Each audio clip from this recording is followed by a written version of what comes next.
वशिष्ठ जी बोले, हे राम जी, इस प्रकार प्रथम ब्रह्मा जी ने जो मुझसे कहा था वह मैंने अब तुमसे कहा है। प्रथम ब्रह्मा जो अहं शब्द पद में स्थित था उसमें चित्त हुआ, अर्थात अहं अस्मि चेतनता का लक्षण हुआ, और उसकी जब दृढ़ता हुई तब मन हुआ। उस मन ने पंच तन्मात्रा की कल्पना की। वह तेजाकार ब्रह्म परमेष्ठी कहता है। हे राम जी, वह ब्रह्मा जी मन रूप हैं और मन ही ब्रह्मा रूप है। उसका रूप संकल्प है, जैसा संकल्प करता है तैसा ही होता है। उस ब्रह्मा ने एक अविद्या शक्ति कल्पी है। अनात्मा में आत्माभिमान करने का नाम अविद्या है। फिर अविद्या की निवृत्ति विद्या कल्पी। इसी प्रकार पहाड़, तृण, जल, समुद्र, स्थावर जंगम संपूर्ण जगत को उत्पन्न किया। इस प्रकार ब्रह्मा हुआ और इस प्रकार जगत हुआ। तुमने जो कहा कि जगत कैसे उपजता है और कैसे मिटता है, सो सुनो। जैसे समुद्र में तरंग उपजते हैं और समुद्र ही में लीन होते हैं, तैसे ही संपूर्ण जगत ब्रह्मा में उपजता है और ब्रह्मा ही में लीन होता है। हे राम जी, शुद्ध आत्म सत्ता में जो अहं का उल्लेख हुआ है सो मन है और वही ब्रह्मा है। उसी ने नाना प्रकार का जो जगत रचा है वही सर्वचित्त शक्ति फैली है और चित्त के फुरने ही से नानात्व भासता है। हे राम जी, जो कुछ जीव हैं उन सब में आत्मसत्ता स्थित है, परंतु अपने स्वरूप के प्रमाद से भटकते हैं। जैसे वायु से वन के कुंजों में सूखे पात भटकते हैं, तैसे ही कर्म रूपी वायु से जीव भटकते हैं और अधः और ऊर्ध्व में घटी यंत्र की भांति अनेक जन्म धरते हैं। जब काकतालीवत सत्संग प्राप्ति होती है और अपना पुरुषार्थ करे तब मुक्त हो। इसकी जब तक प्राप्ति नहीं होती तब तक कर्म रूपी रस्सी से बांधे हुए अनेक जन्म भटकते हैं, और जब ज्ञान की प्राप्ति होगी तभी दृश्य भ्रम से छूटेंगे, अन्यथा न छूटेंगे। हे राम जी, इस प्रकार ब्रह्मा से जीव उपजते और मिटते हैं। अनंत संकटों का कारण वासना ही है, जो नाना प्रकार के भ्रम दिखाती है, और जगत रूपी मन की जन्म रूपी वैताल बेल वासना जल से बढ़ती है। जब सम्यक ज्ञान प्राप्त हो तब उसी कुठार से काटो। जब मन में वासना का क्षोभ मिटे तब शरीर रूपी अंकुर मन रूपी बीज से न उपजे। जैसे भुने बीज में अंकुर नहीं उपजता, तैसे ही वासना से रहित मन शरीर को नहीं धारण करता।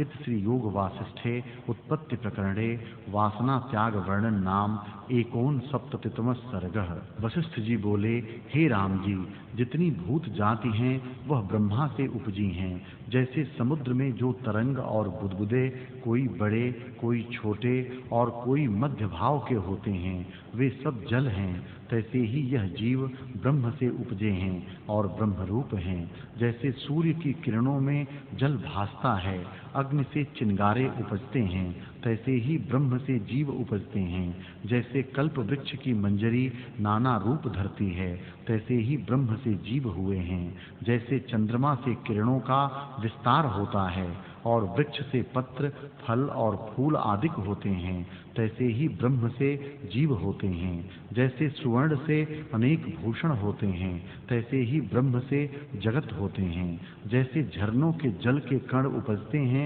तैसे ही परमात्मा से भूत उपजते हैं। जैसे आकाश एक ही है, पर उसमें घट मठ की उपाधि से घटाकाश और मठाकाश कहाता है, तैसे ही संवेदन के फुरने से जीव कल्पना होती है। जैसे जल की द्रवता से तरंग और आवृत रूप हो भासता है, तैसे ही ब्रह्म ही संवेदन से जगत रूप हो भासता है। दृष्टा, दर्शन और दृश्य सब ब्रह्म से ही उपजे हैं। जैसे सूर्य के तेज से मृतृष्णा की नदी भासती है, तैसे ही संवेदन से ब्रह्म में दृष्टा, दर्शन, दृश्य त्रिपुटी भासती है, पर वास्तव में दृष्टा, दर्शन और दृश्य कोई कल्पना नहीं। जैसे चंद्रमा और शीतलता में और सूर्य और प्रकाश में कुछ भेद नहीं, तैसे ही ब्रह्म और जगत में कुछ भेद नहीं।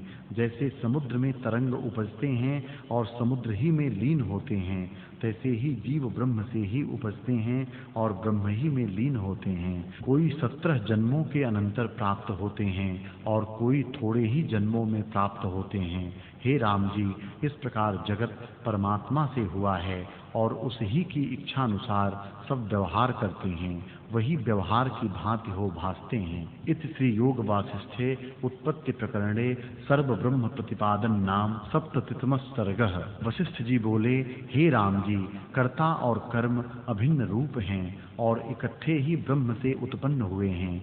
जैसे फूल और सुगंध वृक्ष से इकट्ठे ही उत्पन्न होते हैं, तैसे ही कर्ता और कर्म इकट्ठे उत्पन्न हुए हैं। जीव जब सब संकल्प कल्पना को त्यागता है तब निर्मल ब्रह्म होता है। जैसे आकाश में नीलता भासती है, तैसे ही आत्मा में जगत कल्पना फुरती है, पर आत्मा अद्वैत सदा अपने आप में स्थित है। यह भी अज्ञानी के बोध के लिए कहता हूँ कि जीव ब्रह्म से उपजे हैं। इस प्रकार सात्विक, राजस और तामस गुणों के भेद स्थित हैं। जो ज्ञानवान हैं उनके प्रति यह कहना भी नहीं बनता कि ब्रह्म से सब उपजे हैं, तो भी दूसरा कुछ नहीं, पर दूसरे को अंगीकार करके उपदेश करता हूँ। वास्तव में ब्रह्म सत्ता में कोई कल्पना नहीं, वह तो सदा अपने स्वभाव में स्थित है।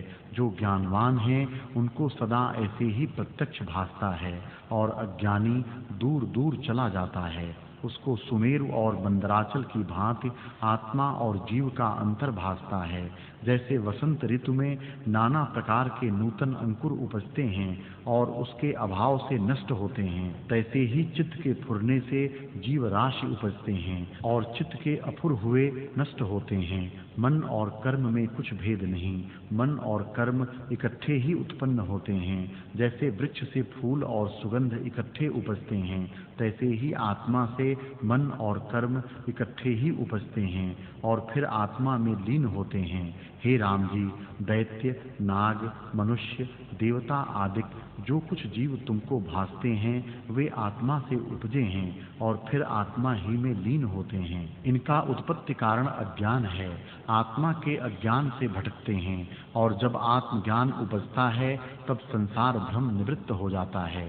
राम जी बोले, हे भगवन, जो पदार्थ शास्त्र प्रमाण से सिद्ध है वही सत्य है और शास्त्र प्रमाण वही है जिसमें राग द्वेष से रहित निर्णय है और अमानित्व और दंभित्व आदि गुण प्रतिपादन किए हैं। उस सृष्टि से जो उपदेश किया है सो ही प्रमाण है और उसके अनुसार जो जीव विचरते हैं सो उत्तम गति को प्राप्त होते हैं और जो शास्त्र प्रमाण से विपरीत वर्तते हैं वह अशुभ गति को प्राप्त होते हैं।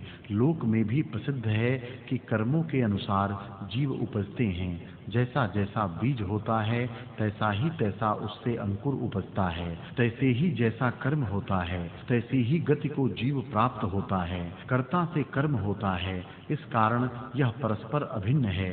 इनका इकट्ठा होना क्यों कर हो? कहाँ से कर्म होते हैं और कर्म से गति प्राप्त होती है? पर आप कहते हैं मन और कर्म ब्रह्म से इकट्ठे ही उत्पन्न हुए हैं। इससे तो शास्त्र और लोगों के वचन अप्रमाण होते हैं। हे देवताओं में श्रेष्ठ, इस संशय के दूर करने को तुम ही योग्य हो।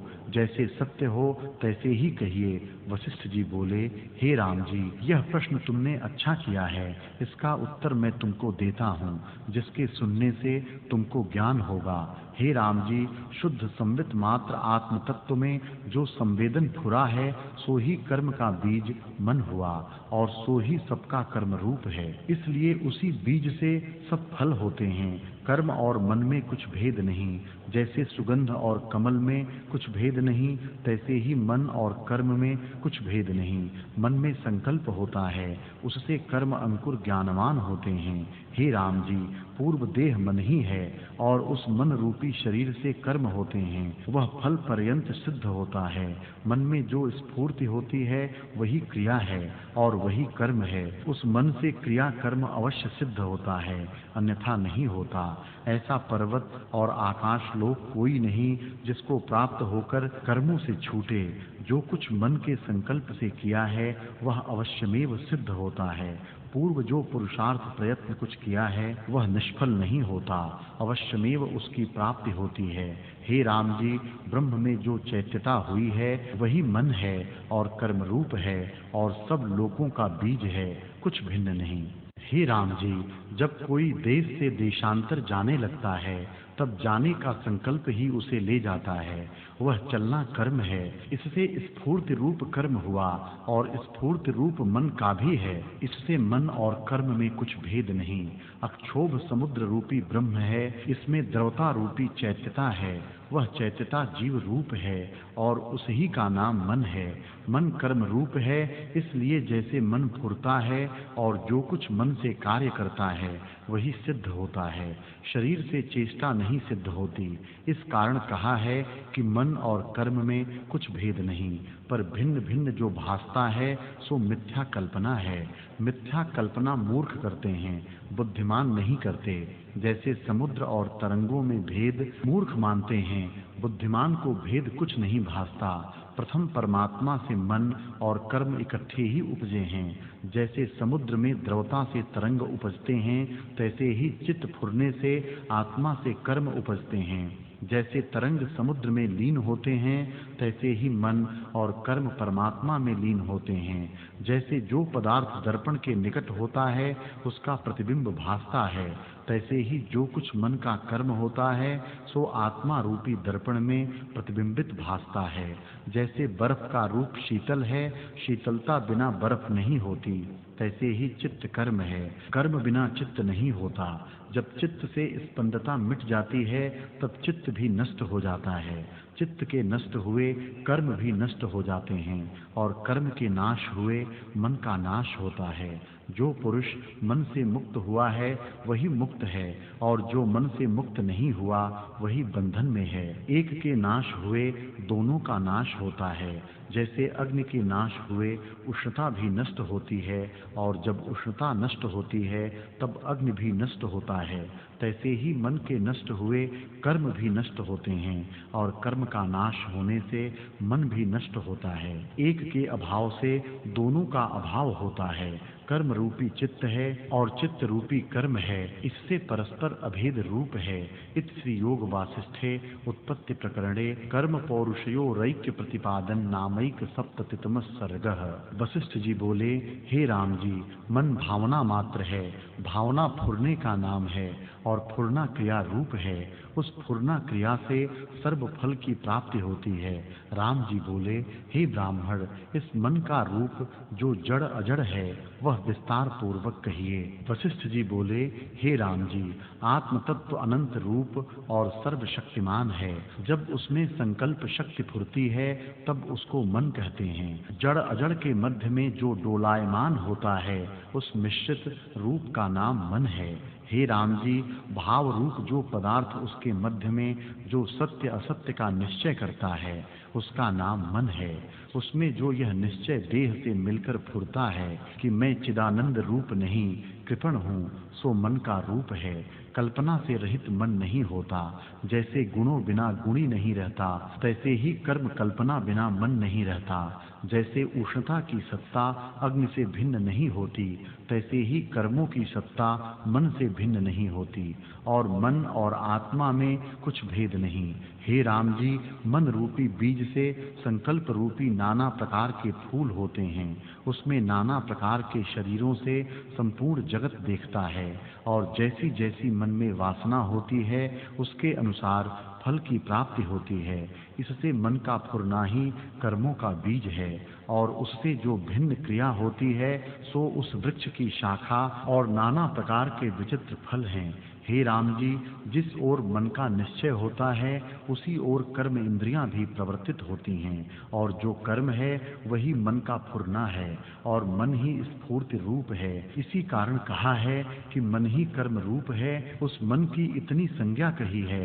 मन, बुद्धि, अहंकार, कर्म, कल्पना, स्मृति, वासना, अविद्या, प्रकृति, माया इत्यादि। कल्पना ही संसार के कारण है।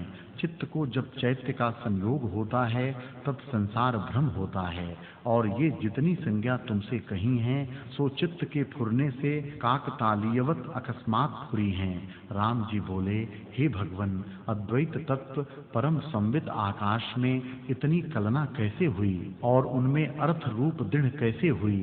वशिष्ठ जी बोले, हे राम जी, शुद्ध संवित मात्र सत्ता फुरने की भांति जो स्थित हुई उसका नाम मन है। जब वह वृत्ति निश्चय रूप हुई तो भाव अभाव पदार्थों को निश्चय करने लगी कि यह पदार्थ ऐसा है, यह पदार्थ ऐसा है। उस वृत्ति का नाम बुद्धि है। जब अनात्मा में आत्मभाव परिच्छिन्न रूप मिथ्या अभिमान दृढ़ हुआ तब उसका रूप अहंकार हुआ। वही मिथ्या अहं वृत्ति संसार बंधन का कारण है।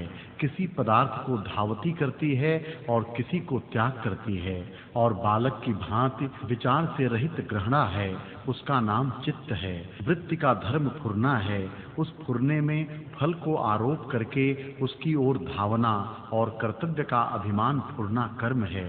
पूर्व जो कार्य किए हैं उनको त्याग उनका संस्कार चित्त में धरकर स्मरण करने का नाम स्मृति है। अथवा पूर्व जिसका अनुभव नहीं हुआ और हृदय में फुरे कि पूर्व मैंने यह किया था, इसका नाम भी स्मृति है। जिस पदार्थ का अनुभव हो और जिसका संस्कार हृदय में दृढ़ होवे, उसके अनुसार जो चित्त फुरे उसका नाम वासना है।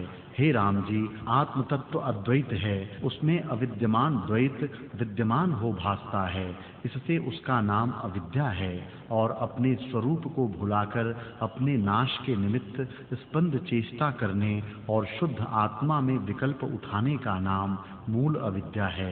शब्द, स्पर्श, रूप, रस, गंध इन पांचों इंद्रियों को दिखाने वाला परमात्मा है। और अद्वैत तत्व आत्मा में जिस दृढ़ जाल को रचा है उस स्पंद कलना का नाम प्रकृति है। और जो असत्य को सत्य और सत्य को असत्य की भांति दिखाती है वह माया कहती है। शब्द, स्पर्श, रूप, रस, गंध का अनुभव करना कर्म है, और जिससे शब्द, स्पर्श, रूप, रस, गंध होते हैं वह कर्ता कार्य है, कारण कहता है। शुद्ध चेतन सत्य को कलना की भांति प्राप्त होता है। उस पूर्ण वृत्ति को विपर्य कहते हैं। उससे जब संकल्प जाल उठता है तब उसको जीव कहते हैं। मन भी इसी का नाम है, चित्त भी इसी का नाम है, बंध भी इसी का नाम है। हे राम जी, परमार्थ शुद्ध चित्त ही चैतन्य के संयोग से और स्वरूप से बर्फ की भांति स्थित हुआ है। राम जी बोले, हे भगवन, यह मन जड़ है कि मुआ चेतन है? एक रूप मुझसे कहिए कि मेरे हृदय में स्थित हो। वशिष्ठ जी बोले, हे राम जी, मन जड़ नहीं और चेतन भी नहीं। जड़ चेतन की गांठ के मध्य भाव का नाम मन है और संकल्प विकल्प से कल्पित रूप मन है। उस मन से यह जगत उत्पन्न हुआ है और जड़ और चेतन दोनों भावों में डोलायमान है, अर्थात कभी जड़ भाव की ओर आता है और कभी चेतन भाव की ओर आता है। शुद्ध चेतन मात्र में जो फुरना हुआ उसी का नाम मन है। और मन, बुद्धि, चित्त, अहंकार, जीवादिक अनेक संज्ञा उसी मन की हैं। जैसे एक नट अनेक स्वांगों से अनेक संज्ञा पाता है, जिसका स्वांग धरता है उसी नाम से कहता है, तैसे ही संकल्प से मन अनेक संज्ञा पाता है। जैसे पुरुष विचित्र कर्मों से अनेक संज्ञा पाता है, पाठ से पाठक और रसोई से रसोइया कहता है, तैसे ही मन अनेक संकल्पों से अनेक संज्ञा पाता है। हे राम जी, ये जो मैंने तुम्हें चित्त की अनेक संज्ञा कही हैं, उनके अन्य अन्य बहुत प्रकार वादियों ने नाम रखे हैं। जैसा जैसा मन है तैसा ही तैसा स्वभाव लेकर मन बुद्धि और इंद्रियों को मानते हैं। कोई मन को जड़ मानते हैं, कोई मन से भिन्न मानते हैं और कोई अहंकार को भिन्न मानते हैं। वे सब मिथ्या कल्पना हैं। न्यायिक कहते हैं कि सृष्टि तत्वों के सूक्ष्म परमाणुओं से उपजती हैं। जब प्रलय होता है तब स्थूल तत्व प्रलय हो जाते हैं और उनके सूक्ष्म परमाणु रहते हैं, और फिर उत्पत्ति काल में वही सूक्ष्म परमाणु दूने तिगुने अधिक होकर स्थूल होते हैं। उन्हीं पांचों तत्वों से सृष्टि होती है। सांख्य मत वाले कहते हैं कि प्रकृति और माया के परिणाम से सृष्टि होती है, और चारवाक पृथ्वी, जल, तेज, वायु चारों तत्वों के इकट्ठे होने से सृष्टि उपजती मानते हैं, और चारों तत्वों के शरीर को पुरुष मानते हैं, और कहते हैं कि जब तत्व अपने आप से बिछड़ जाते हैं तब प्रलय होती है। आरहत और ही प्रकार मानते हैं, और बौद्ध और वैशेषिक आदि और प्रकार मानते हैं। पंचरात्रिक और प्रकार ही मानते हैं। परंतु सभी का सिद्धांत एक ही ब्रह्म आत्म तत्व है। जैसे एक ही स्थान के अनेक मार्ग हों तो उन अनेक मार्गों से उसी स्थान को पहुंचता है, तैसे ही अनेक मतों का अधिष्ठान आत्मसत्ता है और सबका सिद्धांत एक ही है, उसमें कोई वाद प्रवेश नहीं करता। हे राम जी, जितने मत वाले हैं वे अपने अपने मत को मानते हैं और दूसरे का अपमान करते हैं। जैसे मार्ग के चलने वाले अपने अपने मार्ग की उपमा करते हैं, दूसरे की नहीं करते, तैसे ही मन के भिन्न रूप से अनेक प्रकार जगत को कहते हैं। एक मन की अनेक संज्ञाएं हुई हैं। जैसे एक पुरुष को अनेक प्रकार से कहते हैं, स्नान करने से स्नान करता, दान करने से दान करता, तप करने से तपस्वी इत्यादि क्रिया करके अनेक संज्ञाएं होती हैं। अनेक शक्ति मन की कही हैं। मन ही का नाम जीव, वासना और कर्म है। हे राम जी, चित्त ही के फुरने से संपूर्ण जगत हुआ है और मन ही के फुरने से भासता है। जब वह पुरुष चैत्य के फुरने से रहित होता है तब देखता है तो भी कुछ नहीं देखता। यह प्रसिद्ध जानिए कि जिस पुरुष को इंद्रियों के विषय शब्द, स्पर्श, रूप, रस, गंध, इष्ट अनिष्ट में हर्ष शोक देता है, उसका नाम जीव है। मन ही से सब सिद्ध होता है और सब अर्थों का कारण मन ही है। जो पुरुष चैत्य से छूटता है वह मुक्त रूप है और जिसको चैत्य का संयोग है वह बंधन में बंधा है। हे राम जी, पुरुष मन को केवल जड़ मानते हैं, उनको अत्यंत जड़ जानो, और जो पुरुष मन को केवल चेतन मानते हैं वे भी जड़ हैं। यह मन केवल जड़ नहीं और न केवल चेतन ही है। जो मन का एक ही रूप हो तो सुख दुख आदि विचित्रता न हो और जगत की लीनता भी न हो। जो केवल चैतन्य ही रूप हो तो जगत का कारण नहीं हो सकता, और जो केवल जड़ रूप हो तो भी जगत का कारण नहीं, क्योंकि केवल जड़ पाषाण रूप होता है। जैसे पाषाण से कुछ क्रिया उत्पन्न नहीं होती, तैसे ही केवल जड़ मन जगत कारण नहीं होता। मन केवल चैतन्य भी नहीं, केवल चैतन्य तो आत्मा है जिसमें कर्तृत्व आदि कल्पना नहीं होती। इससे मन केवल चैतन्य भी नहीं और केवल जड़ भी नहीं। चैतन्य और जड़ का मध्य भाव ही जगत का कारण है। हे राम जी, जैसे प्रकाश सब पदार्थों के प्रकाश का कारण है, तैसे ही मन सब अर्थों का कारण है। जब तक चित्त है तब तक चैत्य भासता है, और जब चित्त अचित्त होता है तब सर्वभूत जात लीन हो जाते हैं। जैसे एक ही जल रस से अनेक रूप हो भासता है, तैसे एक ही मन अनेक पदार्थ रूप होकर भासता है और अनेक संज्ञा इसकी शास्त्रों के मतवालों ने कल्पी हैं। सबका कारण मन ही है और परम देव परमात्मा की सर्व शक्तियों में से एक शक्ति है। उसी परमात्मा से यह फुरी है और जड़ भाव फुरकर फिर उसमें ही लीन होती है। जैसे मकड़ी अपने मुख से जाला निकालकर फैलाती है और फिर आप ही में लीन कर लेती है, तैसे ही परमात्मा से यह जड़ भाव उपजा है। हे राम जी, नित्य शुद्ध और बोध रूप ब्रह्म है। वह जब प्रकृत भाव को प्राप्त होता है तब अविद्या के वश से नाना प्रकार के जगत को धारता है और उसी के सर्व पर्याय हैं। जीव, मन, चित्त, बुद्धि, अहंकार इत्यादि संज्ञा मलिन चित्त की होती हैं। ये संज्ञाएं भिन्न भिन्न मतवादियों ने कल्पी हैं, पर हमको संज्ञा से क्या प्रयोजन। इति श्री योग वासिष्ठे उत्पत्ति प्रकरणे मनः संज्ञा विचारो नाम द्विसप्ततितमः सर्गः। राम जी ने पूछा, हे भगवन, यह सब जगत आडंबर मन ही ने रचा है और सब मन रूप है और मन ही कर्म रूप है। यह आपके कहने से मैंने निश्चय किया है, परंतु इसका अनुभव कैसे हो। वशिष्ठ जी बोले, हे राम जी, यह मन भावना मात्र है। जैसे प्रचंड सूर्य की धूप मरुस्थल में जल हो भासती है, तैसे ही आत्मा का आभास रूप मन होता है। उस मन से जो कुछ जगत भासता है वह सब मन रूप है।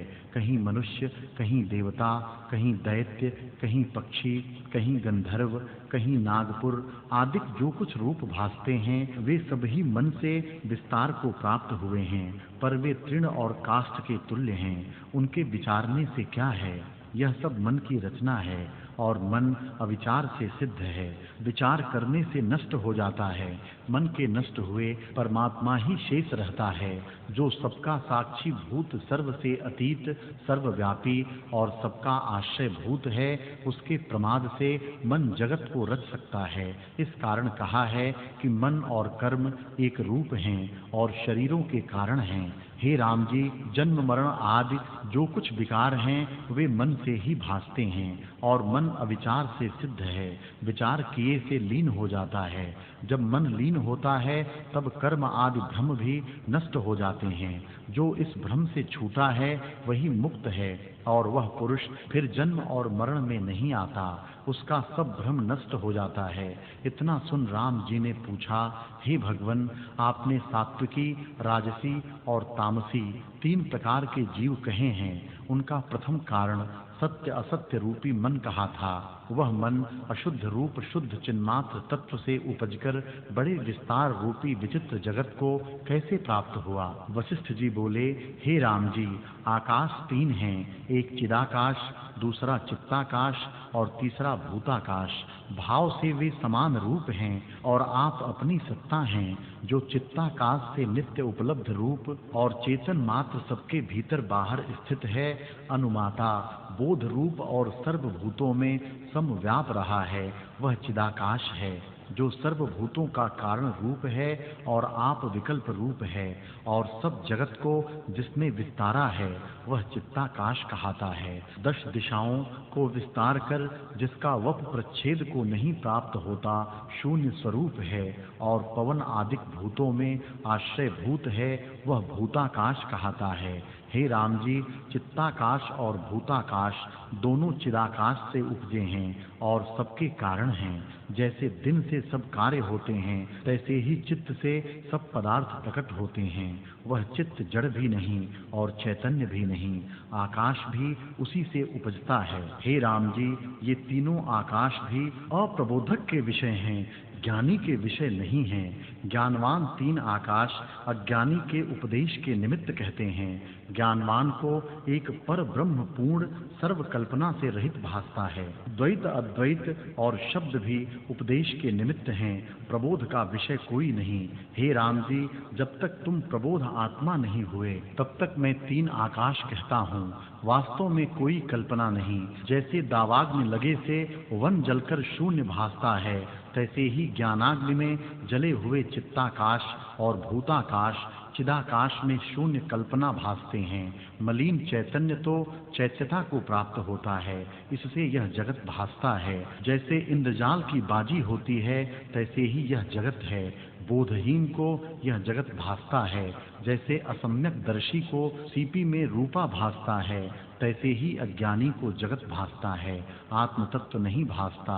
जब दृश्य भ्रम नष्ट हो जावे तब मुक्त रूप हो। इति श्री योग वासिष्ठे उत्पत्ति प्रकरणे चिदाकाश महात्म वर्णन नाम 3सप्ततितमः सर्गः। वशिष्ठ जी बोले, हे राम जी, यह जो कुछ उपजा है इसे तुम चित्त से उपजा जानो। यह जैसे उपजा है तैसे उपजा है। अब तुम इसकी निवृत्ति के लिए यत्न करके आत्मपद में चित्त लगाओ, तब यह जगत भ्रम नष्ट हो जाएगा। हे राम जी, इस चित्त पर एक चिताख्यान जो पूर्व हुआ है उसे सुनो। जैसे मैंने देखा है तैसे ही तुमसे कहता हूँ। एक महाशून्य वन था और उसके किसी कोने में यह आकाश स्थित था।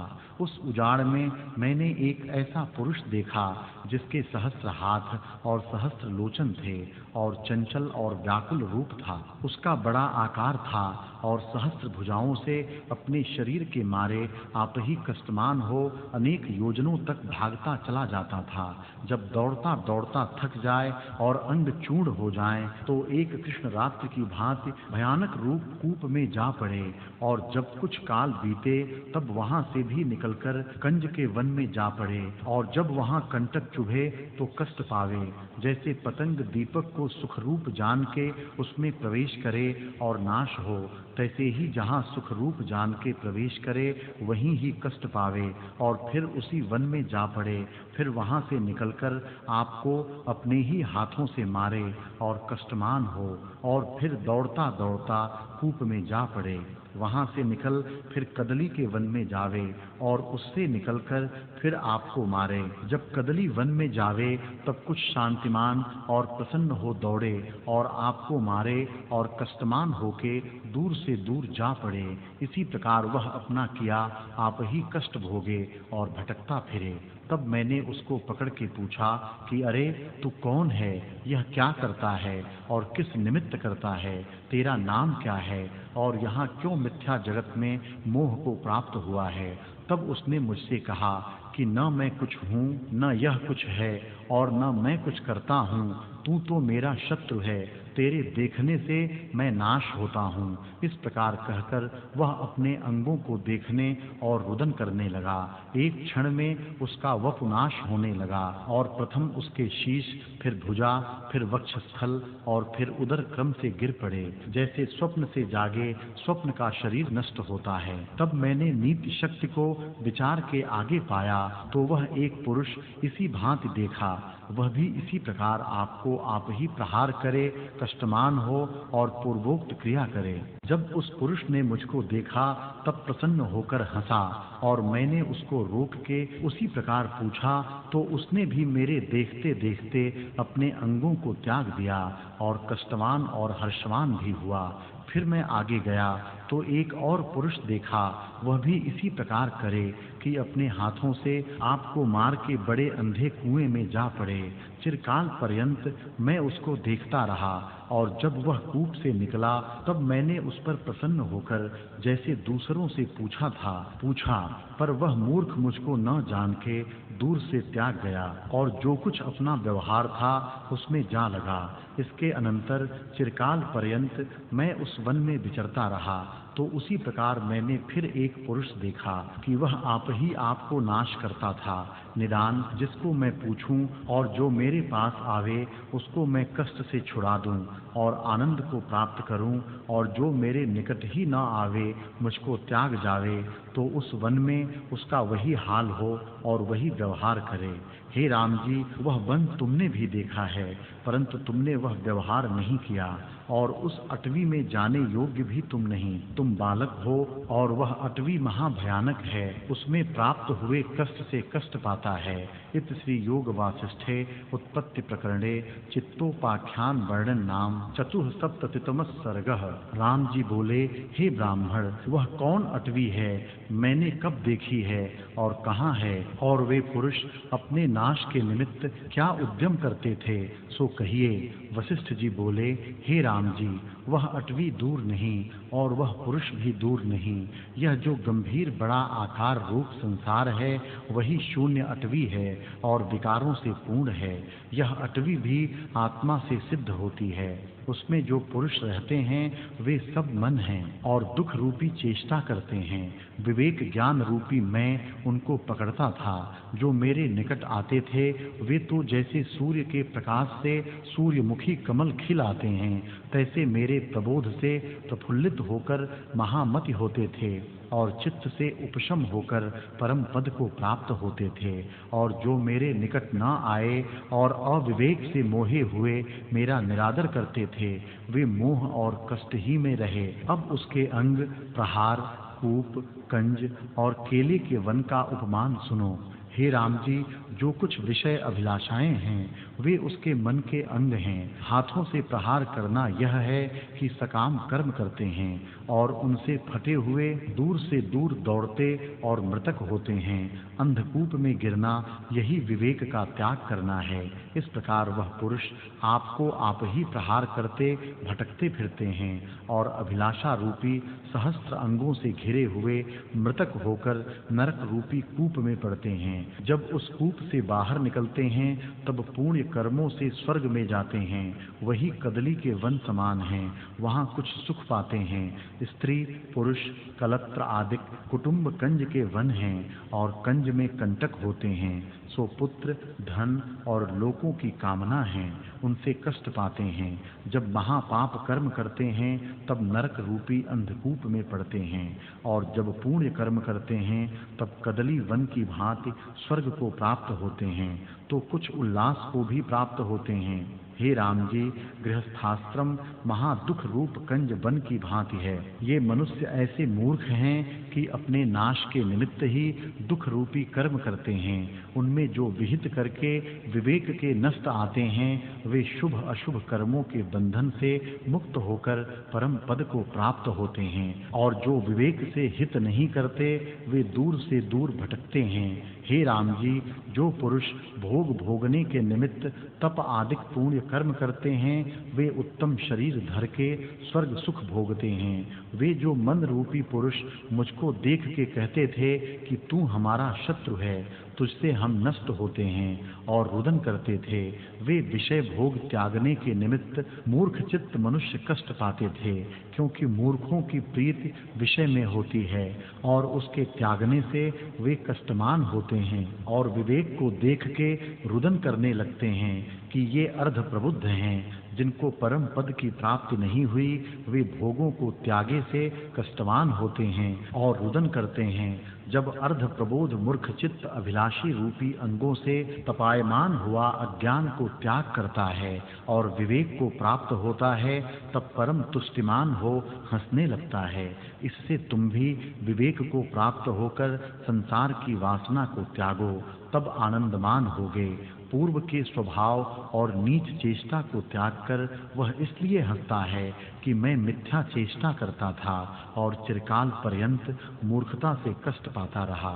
हे राम जी, जब इस प्रकार विवेक को प्राप्त होकर चित्त परम पद में विश्राम पाता है, तब पूर्व की दीन चेष्टा को स्मरण करके हंसता है। हे राम जी, जब मैं उस मन रूपी पुरुष को रोक कर पूछता था और वह अपने अंगों को त्यागता जाता था, वह भी सुनो। मैं विवेक रूप हूँ। जब मैं उस चित्त रूपी पुरुष को मिला, तब उसके सहस्त्र हाथ और सहस्त्र लोचन रूपी अभिलाषाओं का त्याग हुआ और वह अपने प्रहार करने से भी रह गया। और जब उस पुरुष का शीश और परिच्छिन्न देह अभिमानी गिर पड़ा, तब दुर्वासना रूपी अंगों को उसने त्याग दिया। उनको त्याग कर वह आप भी नष्ट हो गया। सो अहंकार ने अपनी निर्वाणता को देखा, अर्थात पर ब्रह्म में लीन हो गया। हे राम जी, पुरुष को बंधन का कारण वासना है। जैसे बालक विचार से रहित चंचल रूपी चेष्टा करता है और कष्ट पाता है, और जैसे कुशवरी कीट आप ही अपने बैठने की गुफा बना के फंस मरती है, तैसे ही मनुष्य अपनी वासना से आप ही बंधन में पड़ता है। जैसे मरकट लकड़ी में हाथ डाल के कील को निकालने लगता है और लीला करता है, तो उसका हाथ फंस जाता है और कष्ट पाता है, तैसे ही अज्ञानी को अपनी चेष्टा ही बंधन करती है, क्योंकि विचार बिना करता है। इससे हे राम जी, तुम चित्त से शास्त्र और संतों के गणों में चिर पर्यंत चलो, और जो कुछ अर्थ शास्त्र में प्रतिपाद्य है उसकी दृढ़ भावना करो। जब अभ्यास से तुम्हारा चित्त स्वस्थ होगा, तब तुमको कोई शोक न होगा। हे राम जी, जब चित्त आत्म पद में स्थित होगा, तब राग और द्वेष से चलायमान न होगा, और जो कुछ देहादिकों से प्रच्छन्न अहंकार है सो नष्ट होगा। जैसे सूर्य के उदय होने से बर्फ गल जाती है, तैसे ही तुच्छ अहंकार नष्ट हो जाएगा और सर्व आत्मा ही भासेगा। हे राम जी, जब तक आत्मज्ञान नहीं होता, तब तक शास्त्रों के अनुसार आनंदित आचार में विचरे, शास्त्रों के अर्थ में अभ्यास करे और मन को राग द्वेषादिक से मौन करे, और तब पाने योग्य अजन्मा शुद्ध और शांत रूप पद को प्राप्त होता है और सब शोकों से तर के शांत रूप होता है। हे राम जी, जब तक आत्म तत्व का प्रमाद है, तब तक अनेक दुख प्रवृद्ध हो जाते हैं, शांति नहीं होती, और जब आत्म पद की प्राप्ति होती है, तब सब दुख नष्ट हो जाते हैं। इति श्री योग वासिष्ठे उत्पत्ति प्रकरणे चित्तोपाख्यान समाप्ति वर्णन नाम पंचसप्ततिमः सर्गः। वशिष्ठ जी बोले, हे राम जी, यह चित्त पर ब्रह्म से उपजा है, सो आत्म रूप है और आत्म रूप भी नहीं। जैसे समुद्र से तरंग तन्मय और भिन्न होते हैं, तैसे ही चित्त है। जो ज्ञानवान हैं, उनको चित्त ब्रह्म रूप ही है, कुछ भिन्न नहीं। जैसे जिसको जल का ज्ञान है, उसको तरंग भी जल रूप भासते हैं, और जो ज्ञान से रहित है, उनको मन संसार भ्रम का कारण है। जैसे जिस जिसको जल का ज्ञान नहीं उसको भिन्न भिन्न तरंग भासते हैं, तैसे ही अज्ञानी को भिन्न भिन्न जगत भासता है और ज्ञानवान को केवल ब्रह्म सत्ता ही भासती है। हे राम जी, ज्ञानवान अज्ञानी के उपदेश के निमित्त भेद कल्पते हैं। अपनी दृष्टि में उनको सर्व ब्रह्म ही भासता है। मन आदिक भी जो तुमको भासते हैं वे ब्रह्म से भिन्न नहीं, अनन्य और शक्ति रूप हैं। उससे अन्य कोई पदार्थ नहीं। सर्वशक्ति पर ब्रह्म नित्य और सर्व ओर से पूर्ण अविनाशी है और सभी ब्रह्म सत्ता में हैं। सर्वशक्तिमान आत्मा है, जैसी उसको रुचि है वही शक्ति प्रत्यक्ष होती है और सर्वशक्ति रूप होकर फली है। जीवों में चेतन शक्ति, ज्ञान, वायु में स्पंदता, पत्थर में जड़ता, जल में द्रवता, अग्नि में तेज, आकाश में शून्यता, स्वर्ग में भाव, काल में नाम, शोक में शोक, मुदिता में आनंद, वीरों में वीर, सर्ग के उपजाने में उत्पत्ति और कल्प के अंत में नाश शक्ति आदि जो कुछ भाव अभाव शक्ति है सो सब ब्रह्म ही की है। जैसे फूल, फल, बेल, पत्र, शाखा, वृक्ष विस्तार बीज के अंदर होता है, तैसे ही सब जगत ब्रह्म में स्थित होता है और जीव, चित्त और मन आदिक भी ब्रह्म ही में स्थित हैं। हे राम जी, जैसे वसंत ऋतु में एक ही रस नाना प्रकार के फूल, फल, टहनियों सहित बहुत रूपों को धरता है, तैसे ही एक ही आकाश ब्रह्म चैत्यता से जगत रूप हो भासता है और उसमें देश कालिक कोई विचित्रता नहीं। संपूर्ण जगत वही रूप है। वह ब्रह्मात्मा सर्वज्ञ, नित्य उदित और बृहद रूप है। हे रामचंद्र, उसी की मनन कलना मन कहाती है। जैसे आकाश में आँख से तरवर और सूर्य की किरणों में जल भासता है, तैसे ही आत्मा में मन है। हे राम जी, ब्रह्म में चित्त मन का रूप है और वह मन ब्रह्म की शक्ति रूप है। इसी कारण ब्रह्म से भिन्न नहीं, ब्रह्म ही है। ब्रह्म से भिन्न कल्पना करना अज्ञानता है। ब्रह्म में मैं ऐसा उत्थान हुआ है कि इसका नाम मन है और जड़ अजड़ रूप मन से जगत हुआ है। प्रतियोगी और व्यवच्छेदक संख्या रूप सब मन से कल्पे हैं। प्रतियोगी और व्यवच्छेदक संख्या का भेद यह है कि प्रतियोगी विरोधी को कहते हैं और चेतन का प्रतियोगी जड़ और व्यवच्छेद इसे कहते हैं कि जैसे घट अविच्छिन्न पट, ऐसे अनेक रूप दृश्य सम मन के कल्पे हैं। जैसे जैसे ब्रह्म में इंदु ब्राह्मण के पुत्रों की भांति मन दृढ़ होता है, तैसे ही तैसे भासता है। जैसे समुद्र में द्रवता से तरंग चक्र हो भासते हैं, तैसे ही शुद्ध चिन्मात्र में जीव फुरने से नाना प्रकार का जगत हो भासता है, परंतु कुछ हुआ नहीं, ब्रह्म ही अपने आप में स्थित है। जैसे तरंगों के होने और मिटने में जल एक ही रस रहता है, तैसे ही जगत के उपजने और मिटने से ब्रह्म ज्यों का त्यों है। जैसे सूर्य की किरणों में दृढ़ तेज से जल भासता है, तैसे ही आत्म तत्व में विचित्रता भासती है, परंतु सदा अपने आप में स्थित है। हे राम जी, कारण, कर्म और कर्ता, जन्म मरणादिक जो कुछ भासते हैं सो सब ब्रह्म रूप हैं। ब्रह्म से भिन्न कुछ नहीं और आत्मा शुद्ध रूप है। उसमें न लोभ है, न मोह है और न तृष्णा है, क्योंकि अद्वैत रूप और सर्वात्मा है।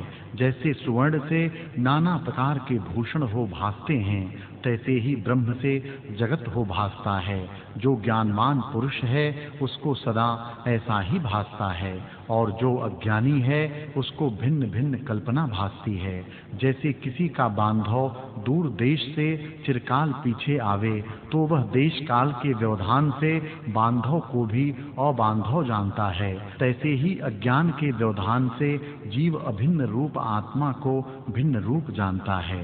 जैसे आकाश में दूसरा चंद्रमा भ्रम से भासता है, तैसे ही सत्य असत्य रूप मन आत्मा में भासता है। उस मन में शब्द अर्थ रूप भिन्न भिन्न कल्पना रची हैं, पर आत्म तत्व सदा अपने आप में स्थित है और उसमें बंध मोक्ष कल्पना का अभाव है। इतना सुन राम जी ने पूछा, हे भगवन, मन में जो निश्चय होता है वही होता है, अन्यथा नहीं होता, पर मन में जो बंध का निश्चय होता है सो बंध कैसे सत्य है? वशिष्ठ जी बोले, हे राम जी, बंध की कल्पना मूर्ख करते हैं, इससे वह मिथ्या है, और जो बंध की कल्पना मिथ्या हुई तो बंध की अपेक्षा से मोक्ष मिथ्या है। वास्तव में न बंध है और न मोक्ष है। हे महामते राम जी, अज्ञान से अवस्तु भी वस्तु रूप हो भासती है, जैसे रस्सी में सर्प भासता है, पर ज्ञानवान को अवस्तु सत्य नहीं भासती।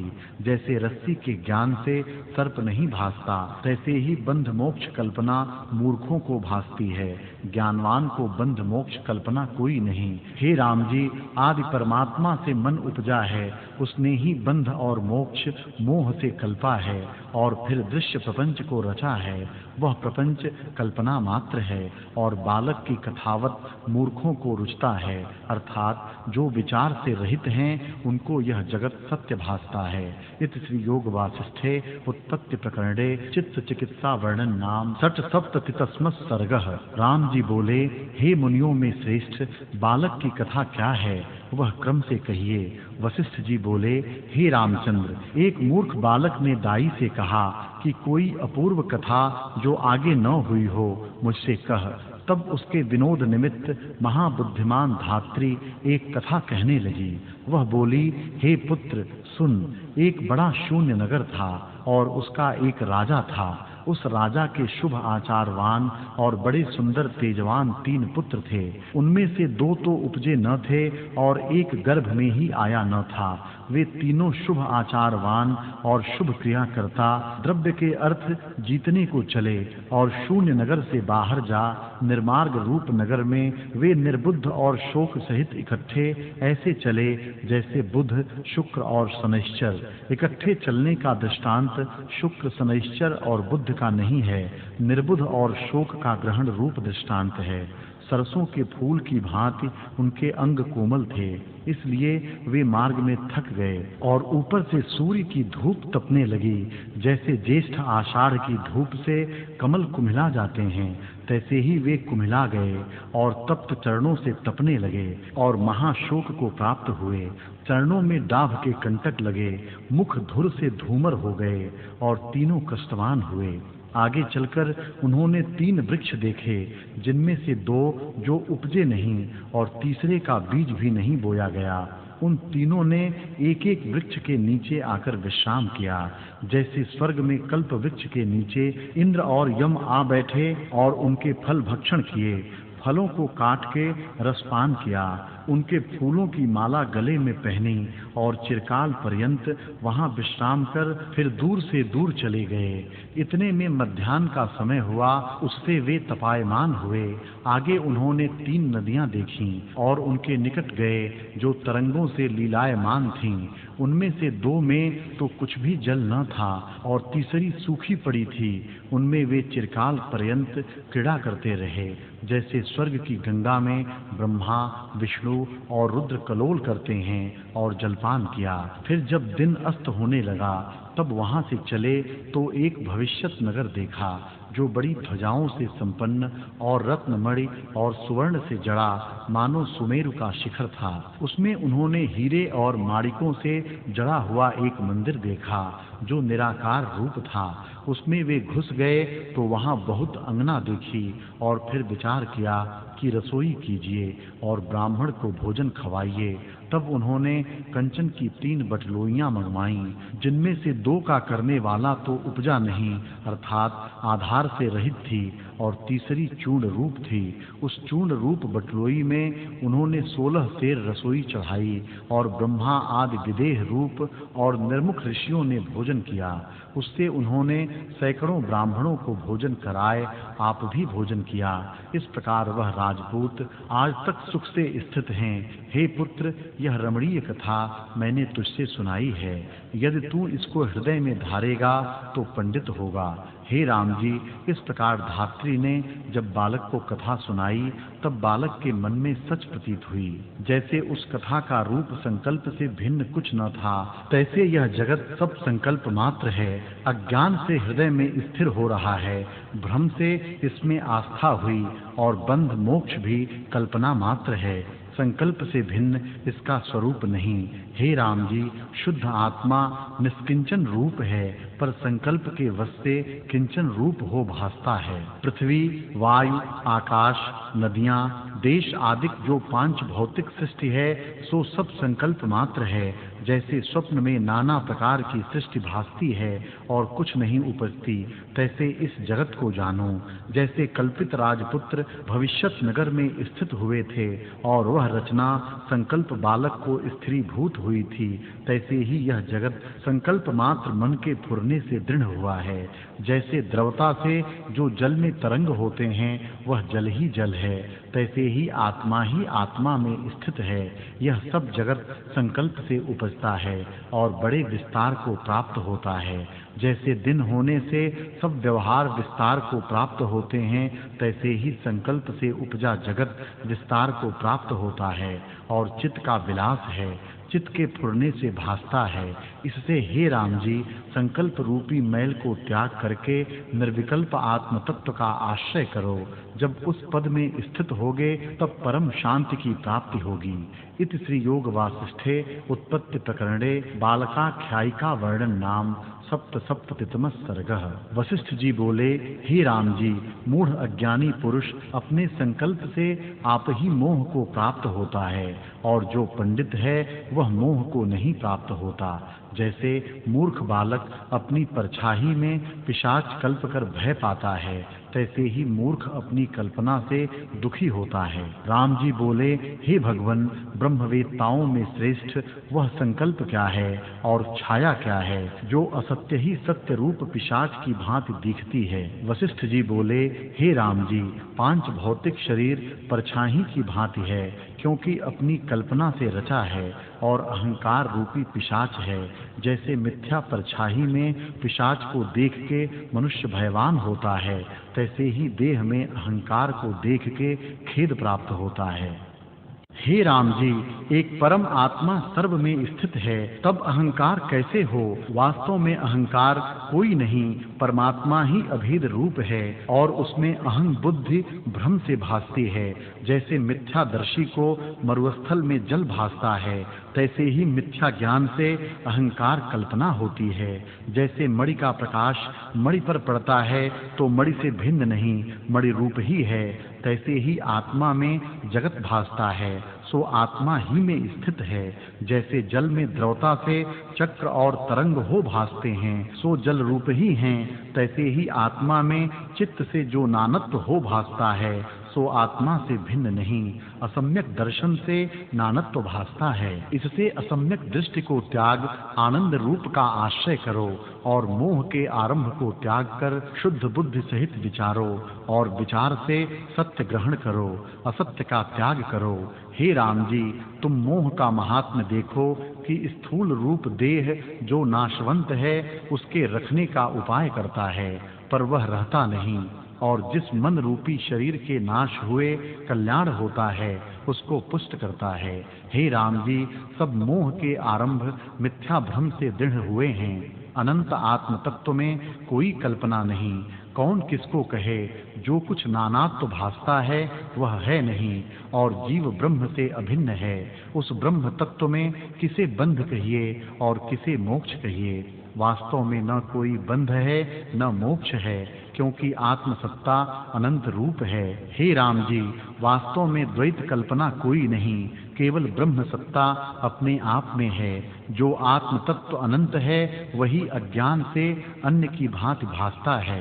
जब जीव अनात्म में आत्माभिमान करता है तब परिच्छिन्न कल्पना होती है और शरीर को अच्छेद रूप जान के कष्टवान होता है। पर आत्म पद में भेद अभेद विकार कोई नहीं, क्योंकि वह तो नित्य शुद्ध बोध और अविनाशी पुरुष है। हे राम जी, आत्मा में न कोई विकार है, न बंधन है और न मोक्ष है, क्योंकि आत्म तत्व अनंत रूप, निर्विकार, अच्छेद, निराकार और अद्वैत रूप है। उसको बंध विकार कल्पना कैसे हो? हे राम जी, देह के नष्ट हुए आत्मा नष्ट नहीं होता। जैसे चमड़ी में आकाश होता है तो वह चमड़ी के नाश हुए नष्ट नहीं होता, तैसे ही देह के नाश हुए आत्मा नष्ट नहीं होता। जैसे फूल के नाश हुए गंध आकाश में लीन होती है, तैसे कमल पर बर्फ पड़ता है तो कमल नष्ट हो जाता है, भ्रमर नष्ट नहीं होता। और जैसे मेघ के नाश हुए पवन का नाश नहीं होता, तैसे ही देह के नाश हुए आत्मा का नाश नहीं होता। हे राम जी, सबका शरीर मन है और वह आत्मा की शक्ति है। उसमें यह शरीर आदिक जगत रचा है। उस मन का ज्ञान बिना नाश नहीं होता, तो फिर शरीर आदि के नष्ट हुए आत्मा का नाश कैसे हो? हे राम जी, शरीर के नष्ट हुए तुम्हारा नाश नहीं होता। तुम क्यों मिथ्या शोकवान होते हो? तुम तो नित्य शुद्ध और शांत रूप आत्मा हो। हे राम जी, जैसे मेघ के क्षीण हुए पवन क्षीण नहीं होता और कमलों के सूखे से भ्रमर नष्ट नहीं होता, तैसे ही देह के नष्ट हुए आत्मा नष्ट नहीं होता। संसार में क्रीड़ा करता जो मन है, उसका संसार में नाश नहीं होता, तो आत्मा का नाश कैसे हो? जैसे घट के नाश हुए घटाकाश का नाश नहीं होता। हे राम जी, जैसे जल के कुंड में सूर्य का प्रतिबिंब पड़ता है और उस कुंड के नाश हुए प्रतिबिंब का नाश नहीं होता, यदि उस जल को और ठौर ले जाएं तो प्रतिबिंब भी चलता भासता है, तैसे ही देह में जो आत्मा स्थित है सो देह के चलने से चलता भासता है। जैसे घट के फूटे से घटाकाश महाकाश में स्थित होता है, तैसे ही देह के नाश हुए आत्मा निरामय पद में स्थित होता है। हे राम जी, सब जीवों का देह मन रूपी है। जब वह मृतक होता है तब कुछ काल पर्यंत देश काल और पदार्थ का अभाव हो जाता है और इसके अनंतर फिर पदार्थ भासते हैं। उस मूर्छा का नाम मृतक है। आत्मा का नाश तो नहीं होता। चित्त की मूर्छा से देश काल और पदार्थों के अभाव होने का नाम मृतक है। हे राम जी, संसार भ्रम का रचने वाला जो मन है, उसका ज्ञान रूपी अग्नि से नाश होता है। आत्म सत्ता का नाश कैसे हो? हे राम जी, देश काल और वस्तु से मन का निश्चय विपर्य भाव को प्राप्त होता है। चाहे अनेक यत्न करे परंतु ज्ञान बिना नष्ट नहीं होता। हे राम जी, कल्पित रूप जन्म का नाश नहीं होता, तो जगत के पदार्थों से आत्मसत्ता का नाश कैसे हो? इसलिए शोक किसी का न करना। हे महाबाहो, तुम तो नित्य शुद्ध अविनाशी पुरुष हो। यह जो संकल्प वासना से तुम में जन्म मरण आदिक भासते हैं सो भ्रम मात्र हैं। इससे इस वासना को त्याग के तुम शुद्ध चिदाकाश में स्थित हो जाओ। जैसे गरुड़ पक्षी अंडा त्याग के आकाश को उड़ता है, तैसे ही वासना को त्याग करके तुम चिदाकाश में स्थित हो जाओ। हे राम जी, शुद्ध आत्मा में मनन फुरता है, वही मन है। वह मनन शक्ति इष्ट और अनिष्ट से बंधन का कारण है और वह मन मिथ्या भ्रांति से उदय हुआ है। जैसे स्वप्न दृष्टा भ्रांति मात्र होता है, तैसे ही जागृत सृष्टि भ्रांति मात्र है। हे राम जी, यह जगत अविद्या से बंधमय और दुख का कारण है और उस अविद्या को तरना कठिन है। अविचार से अविद्या सिद्ध है, विचार किए नष्ट होती है। उसी अविद्या ने जगत विस्तारा है। यह जगत बर्फ की दीवार है। जब ज्ञान रूपी अग्नि का तेज होगा तब निवृत्त हो जाएगी। हे राम जी, यह जगत आकाश रूप है। अविद्या भ्रांति दृष्टि से आकार हो भासता है और असत्य अविद्या से बड़े विस्तार को प्राप्त होता है। यह दीर्घ स्वप्न है, विचार किए से निवृत्त हो जाता है। हे राम जी, यह जगत भावना मात्र है, वास्तव में कुछ उपजा नहीं। जैसे आकाश में भ्रांति से मोर के पुच्छ की भांति तरुवरें भासते हैं, तैसे ही भ्रांति से जगत भासता है। जैसे बर्फ की शिला तप्त करने से लीन हो जाती है, तैसे ही आत्म विचार से जगत लीन हो जाता है। हे राम जी, यह जगत अविद्या से बंधा है, सो अनर्थ का कारण है। जैसे जैसे चित्त फुरता है, तैसे हो भासता है। जैसे इंद्रजाली सुवर्ण की वर्षा आदिक माया रचता है, तैसे ही चित्त जैसा फुरता है, तैसा ही हो भासता है। आत्मा के प्रमाद से जो कुछ चेष्टा मन करता है, वह अपने ही नाश के कारण होती है। जैसे घुरान अर्थात कुसवारी की चेष्टा अपने ही बंधन का कारण होती है, तैसे ही मन की चेष्टा अपने नाश के निमित्त होती है। और जैसे नटवा अपनी क्रिया से नाना प्रकार के रूप धारता है, तैसे ही मन अपने संकल्प को विकल्प करके नाना प्रकार के भाव रूपों को धारता है। जब चित्त अपने संकल्प विकल्प को त्याग कर आत्मा की ओर देखता है, तब चित्त नष्ट हो जाता है, और जब तक आत्मा की ओर नहीं देखता, तब तक जगत को फैलाता है, सो दुख का कारण होता है। हे राम जी, संकल्प आवरण को दूर करो, तब आत्म तत्व प्रकाशेगा। संकल्प विकल्प ही आत्मा में आवरण है। जब दृश्य को त्यागोगे, तब आत्मबोध प्रकाशेगा। हे राम जी, मन के नाश में बड़ा आनंद उदय होता है, और मन के उदय हुए बड़ा अनर्थ होता है। इससे मन के नाश करने का यत्न करो, मन के बढ़ाने का यत्न मत करो। हे राम जी, मन रूपी किसान ने जगत रूपी वन रचा है, उसमें सुख दुख रूपी वृक्ष हैं, और मन रूपी सर्प रहता है। जो विवेक से रहित पुरुष हैं, उनको वह भोजन करता है। हे राम जी, यह मन परम दुख का कारण है। इससे तुम इस मन रूपी शत्रु को वैराग्य और अभ्यास रूपी खड्ग से मारो, तब आत्मपद को प्राप्त होगे। इतना कहकर वाल्मीकि जी बोले। इस प्रकार जब वशिष्ठ जी ने कहा, तब सायंकाल का समय हुआ, और सब श्रोता परस्पर नमस्कार करके अपने अपने स्थान को गए, और फिर सूर्य की किरणों के उदय होने पर अपने अपने स्थान पर आ बैठे। इत श्री योग वासिष्ठे उत्पत्ति प्रकरणे मन निर्वाणोपदेश वर्णन नाम अष्टसप्ततितमः सर्गः। वशिष्ठ जी बोले, हे राम जी, यह चित्त भी परमात्मा से उठे हैं। जैसे समुद्र में लीला से जलकणिका होती है, तैसे ही परमात्मा से मन हुआ है। उस मन ने बड़े विस्तार का जगत रचा है, जो छोटे को बड़ा कर लेता है और बड़े को छोटा करता है। जो अपना आप रूप है, उसको अन्य की भांति दिखाता है, और जो अन्य रूप है, उसको अपना रूप दिखाता है। अर्थात आत्मा को अनात्म भाव प्राप्त करता है, और अनात्मा को आत्म भाव प्राप्त करता है। ऐसा भ्रांति रूप मन निकट वस्तु को दूर दिखाता और दूर वस्तु को निकट दिखाता है। जैसे स्वप्ने में निकट की वस्तु दूर भासती है और दूर वस्तु निकट भासती है। हे राम जी, मन एक निमेष में संसार को उत्पन्न करता और एक निमेष में ही लीन कर लेता है। जो कुछ स्थावर जंगम रूप जगत भासता है, वह सब मन ही से उपजा है, और देश काल क्रिया और द्रव्य अनेक शक्ति विपर्य रूप मन ही दिखाता है, और अपने फुरने से नाना प्रकार के भाव अभाव को प्राप्त होता है। जैसे नट लीला करके नाना प्रकार के स्वांग रचता और सच को झूठ और झूठ को सच दिखाता है, वैसे ही मन में जैसा फुरना दृढ़ होता है, वैसा ही भासता है। जैसे जैसा निश्चय चंचल मन में होता है, उसके अनुसार इंद्रियां भी विचरती हैं। हे राम जी, जो मन से चेष्टा होती है, वही सफल होती है। शरीर की चेष्टा मन बिना सफल नहीं होती। जैसे जैसा बेल का बीज होता है, वैसा ही उसका फल होता है, और प्रकार नहीं होता।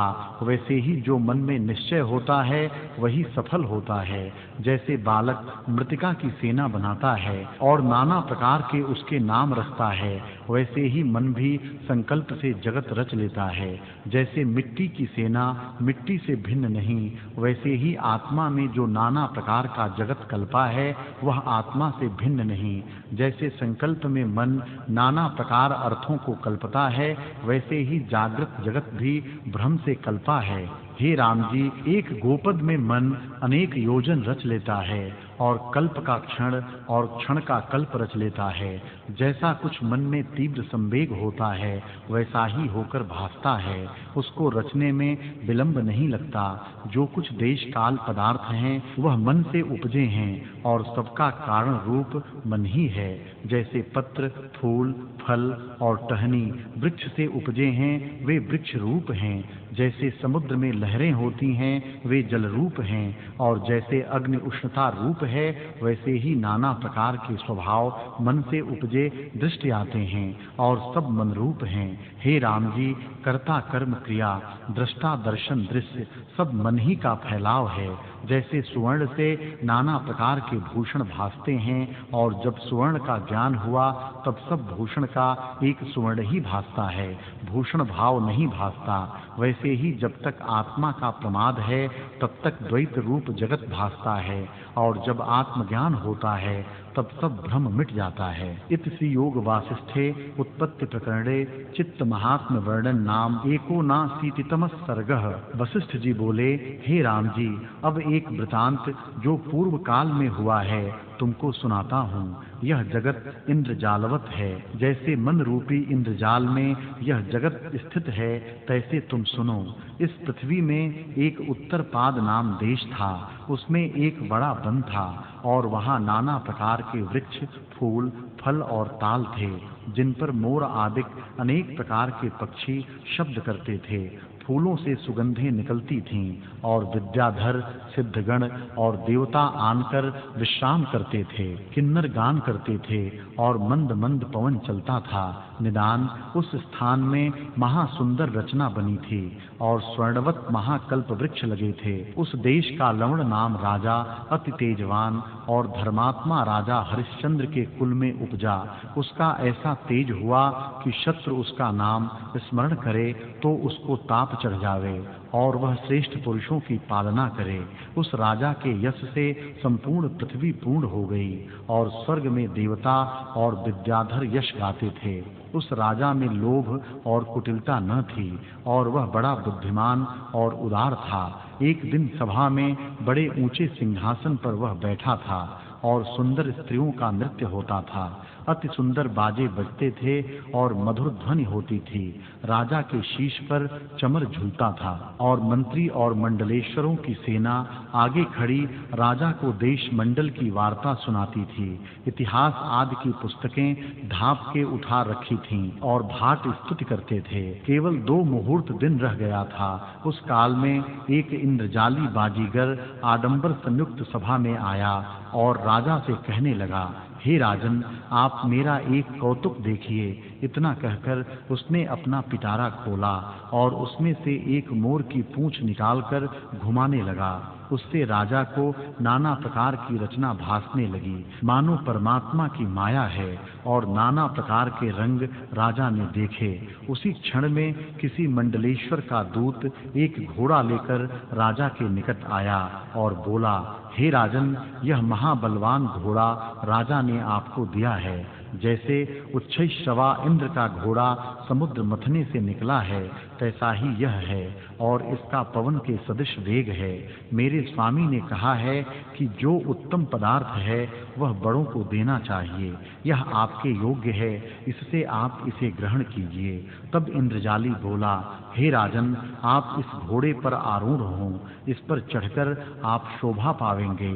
इतना सुन राजा घोड़े की ओर देख मूर्छित हो गया और भय से मंत्री भी उसे न जगावें और उसके हाथ पांव भी कुछ न हिलें। जैसे कीचड़ में कमल अचल होता है तैसे ही राजा अचल हो गया और 2 मुहूर्त पर्यंत मूर्छित रहा। भाट और कवि जो स्तुति करते थे वे सब चुप हो रहे और मंत्री और नौकर भय और संशय के समुद्र में डूब गए और उन्होंने जाना कि राजा के मन में कोई बड़ी चिंता उपजी है और सबके सब अति आश्चर्यवान थे। इत श्री योग वासिष्ठे उत्पत्ति प्रकरणे इंद्रजालोपाख्याने नृपमोहो नामाशीतितम सर्गः। वशिष्ठ जी बोले, हे राम जी, 2 मुहूर्त के उपरांत राजा चैतन्य हुआ और उसका अंग हिलकर सिंहासन से गिरने लगा। तब राजा के मंत्री और अन्य नौकरों ने उसकी भुजा पकड़ के थामा, परंतु राजा की बुद्धि व्याकुल हो गई और बोले, यह नगर किसका है, यह सभा किसकी है और इसका कौन राजा है। जब इस प्रकार का वचन मंत्रियों ने सुना तो शांत हुए और प्रसन्न होकर कहने लगे, हे राजन, आप क्यों व्याकुल हुए हैं? आपका मन तो निर्मल है और आप उदारात्मा हैं। जिन पुरुषों की प्रीति पदार्थों में होती है और अपार रमणीय भोगों में चित्त है, उनका मन मोह से भर जाता, और जो संत जन उदार हैं उनका चित्त निर्मल होता है, उनका मन मोह में कैसे पड़े। हे देव, जिनका चित्त भोगों की तृष्णा में बंधा है उनका मन मोह जाता, और जो महापुरुष संत जन हैं उनका मन मोह में नहीं डूबता। जिसका चित्त पूर्ण आत्म तत्व में स्थित हुआ है और बड़े गुणों से संपन्न है, उनको शरीर के रहने और कष्ट होने में कुछ मोह नहीं उपजता। और जिनको आत्म तत्व का अभ्यास नहीं प्राप्त हुआ है और जो अविवेकी हैं, उनका चित्त देश, काल, मंत्र और औषध के वश से मोह को प्राप्त होता है। आपका चित्त तो विवेक भाव को ग्रहण करता है, क्योंकि आप नित्य ही नूतन कथा और शब्द सुनते हो। अब आप कैसे मोह से चलायमान हुए हो, जैसे वायु से पर्वत चलायमान हो, वैसे ही आप चलायमान हुए हैं। यह आश्चर्य है। आप अपनी उदारता स्मरण कीजिए। इतना सुनकर राजा सावधान हुआ और उसके मुख की कांति उज्जवल हुई, जैसे शरत काल की सूखी हुई मंजरी वसंत ऋतु में प्रफुल्लित होती है। तैसे ही राजा नेत्रों को खोलकर देखने लगा, और जैसे सूर्य राहु की ओर और सर्प नेवले की ओर देखता है, तैसे ही इंद्रजाली की ओर देखकर बोला, हे दुष्ट इंद्रजाली, तूने यह क्या कर्म किया? राजा से भी कोई ऐसा कर्म करता है? जैसे जल बिना मछली कष्ट पाके फिर जल में प्रसन्न हो, तैसे ही मैं हुआ हूँ। बड़ा आश्चर्य है। परमात्मा की अनंत शक्ति है और अनेक प्रकार के पदार्थ फुरते हैं। मैंने 2 मुहूर्त में क्या ही भ्रम देखा। मेरा मन सदा ज्ञान के अभ्यास में था, सो तो मोह गया, तो प्राकृत जीवों का क्या कहना है। मैंने बड़ा आश्चर्य भ्रम देखा है। यह इंद्रजाली मानो संबर दैत्य है कि उसने 2 मुहूर्त में मुझको अनेक देश, काल और पदार्थ दिखाए। जैसे ब्रह्मा 1 मुहूर्त में नाना प्रकार के पदार्थ रच लेवें, वैसे ही 1 मुहूर्त में इसने मुझको अनेक भ्रम दिखाए हैं। मैं सब तुम्हारे आगे कहता हूँ, मानो सारी सृष्टि इसके पिटारे में है। इत श्री योग वासिष्ठे उत्पत्ति प्रकरणे राजा प्रबोधो नाम 81तमः सर्गः। राजा बोला, हे साधो, मैं इस पृथ्वी का राजा हूँ और सब पृथ्वी में मेरी आज्ञा चलती है, और मैं इंद्र की भांति सिंहासन पर बैठता हूँ। जैसे स्वर्ग में इंद्र के आगे देवता होते हैं, तैसे ही मेरे आगे भृत्य और मंत्री हैं। उदारता से मैं संपन्न हूँ, पर मैंने बड़ा भ्रम देखा। हे साधो, जब इस इंद्रजाली ने पिटारे से मोर की पूंछ निकालकर घुमाई, तो वह मुझको सूर्य की किरणों की भांति भासी, और जैसे बड़ा मेघ गरज के शांत हो जाता है और पीछे इंद्रधनुष दिखता है, तैसे ही वह विचित्र रूप पूंछ मुझको दिखी। फिर एक दूत घोड़ा लेकर आया, उस पर मैं आरूढ़ हुआ, और वह चित्त ही से मुझको दूर से दूर ले गया। जैसे भोगों की वासना से मूर्ख घर ही बैठे दूर से दूर भटकते फिरते हैं, तैसे ही मुझको वह घोड़ा दूर से दूर ले गया। राजा ने कहा, फिर वह मुझे एक भयानक निर्जन देश में ले गया, जो प्रलय काल के जले हुए स्थानों के समान था। वहां मानो दूसरा आकाश था और 7 समुद्र थे, और उनके समान एक 8वां समुद्र था। चारों दिशा के जो 4 समुद्र वर्णन किए हैं, उनके समान वह मानो 5वां समुद्र था। निदान वह मुझे महाभयानक स्थानों और देशों को लांघकर एक महावन में ले आया।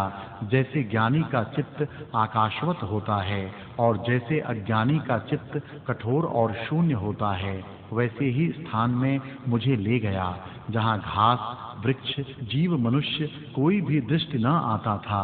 वहाँ मैं महाकष्ट और दीनता को प्राप्त हुआ। जैसे धन और बांधवों से और देश और बल से रहित पुरुष कष्ट पाता है, वैसे ही मैं कष्टवान हुआ। तब दिन का अंत हो गया और वहाँ उजाड़ में कष्ट से मैंने रात बिताई और पृथ्वी पर सोया, परंतु निद्रा न आई और दुख से कल्प समान रात्रि हो गई। जब सूर्य उदय हुआ तब मैं वहां से चला और आगे गया तो पक्षियों का शब्द सुना और वृक्ष देखे, परंतु खाने पीने को कुछ न पाया। इन वृक्षों को देख के मैं प्रसन्न हुआ, जैसे मृत्यु से छूटा पुरुष रोग से भी प्रसन्न हो, और एक जामुन के वृक्ष के नीचे बैठ गया, जैसे मार्कंडेय ऋषि ने प्रलय के समुद्र में भ्रमकर वट का आश्रय लिया था। तब वह घोड़ा मुझको छोड़ के चला गया, और सूर्य अस्त हुआ तो मैंने वहां रात्रि बिताई, परंतु न कुछ भोजन किया और न जलपान किया और न स्नान ही किया। इससे मैं महादीन हुआ। जैसे कोई बिका मनुष्य दीन हो जाता है और जैसे अंधकूप में गिरा मनुष्य कष्टवान होता है, तैसे ही मैं कष्टवान हुआ और कल्प के समान रात्रि बीती। जब वहां अन्न पानी कुछ दृष्टि न आया, तब मैं आगे गया जहां पक्षी शब्द करते थे। उस समय आधा पहर दिन रह गया था। तब एक कन्या मुझे दिखाई दी, जो अपने हाथ में मृतिका की एक मटकी में पके हुए चावल और जांबू के रस का भरा हुआ पात्र लिए जाती थी। मैं उसके सम्मुख आया, जैसे रात्रि के सम्मुख चंद्रमा आता है, और कहा कि हे बाले, मुझको भोजन दे, मैं क्षुधा से आतुर हूँ। जो कोई दीन आर्त को अन्न देता है, वह बड़ी संपदा पाता है।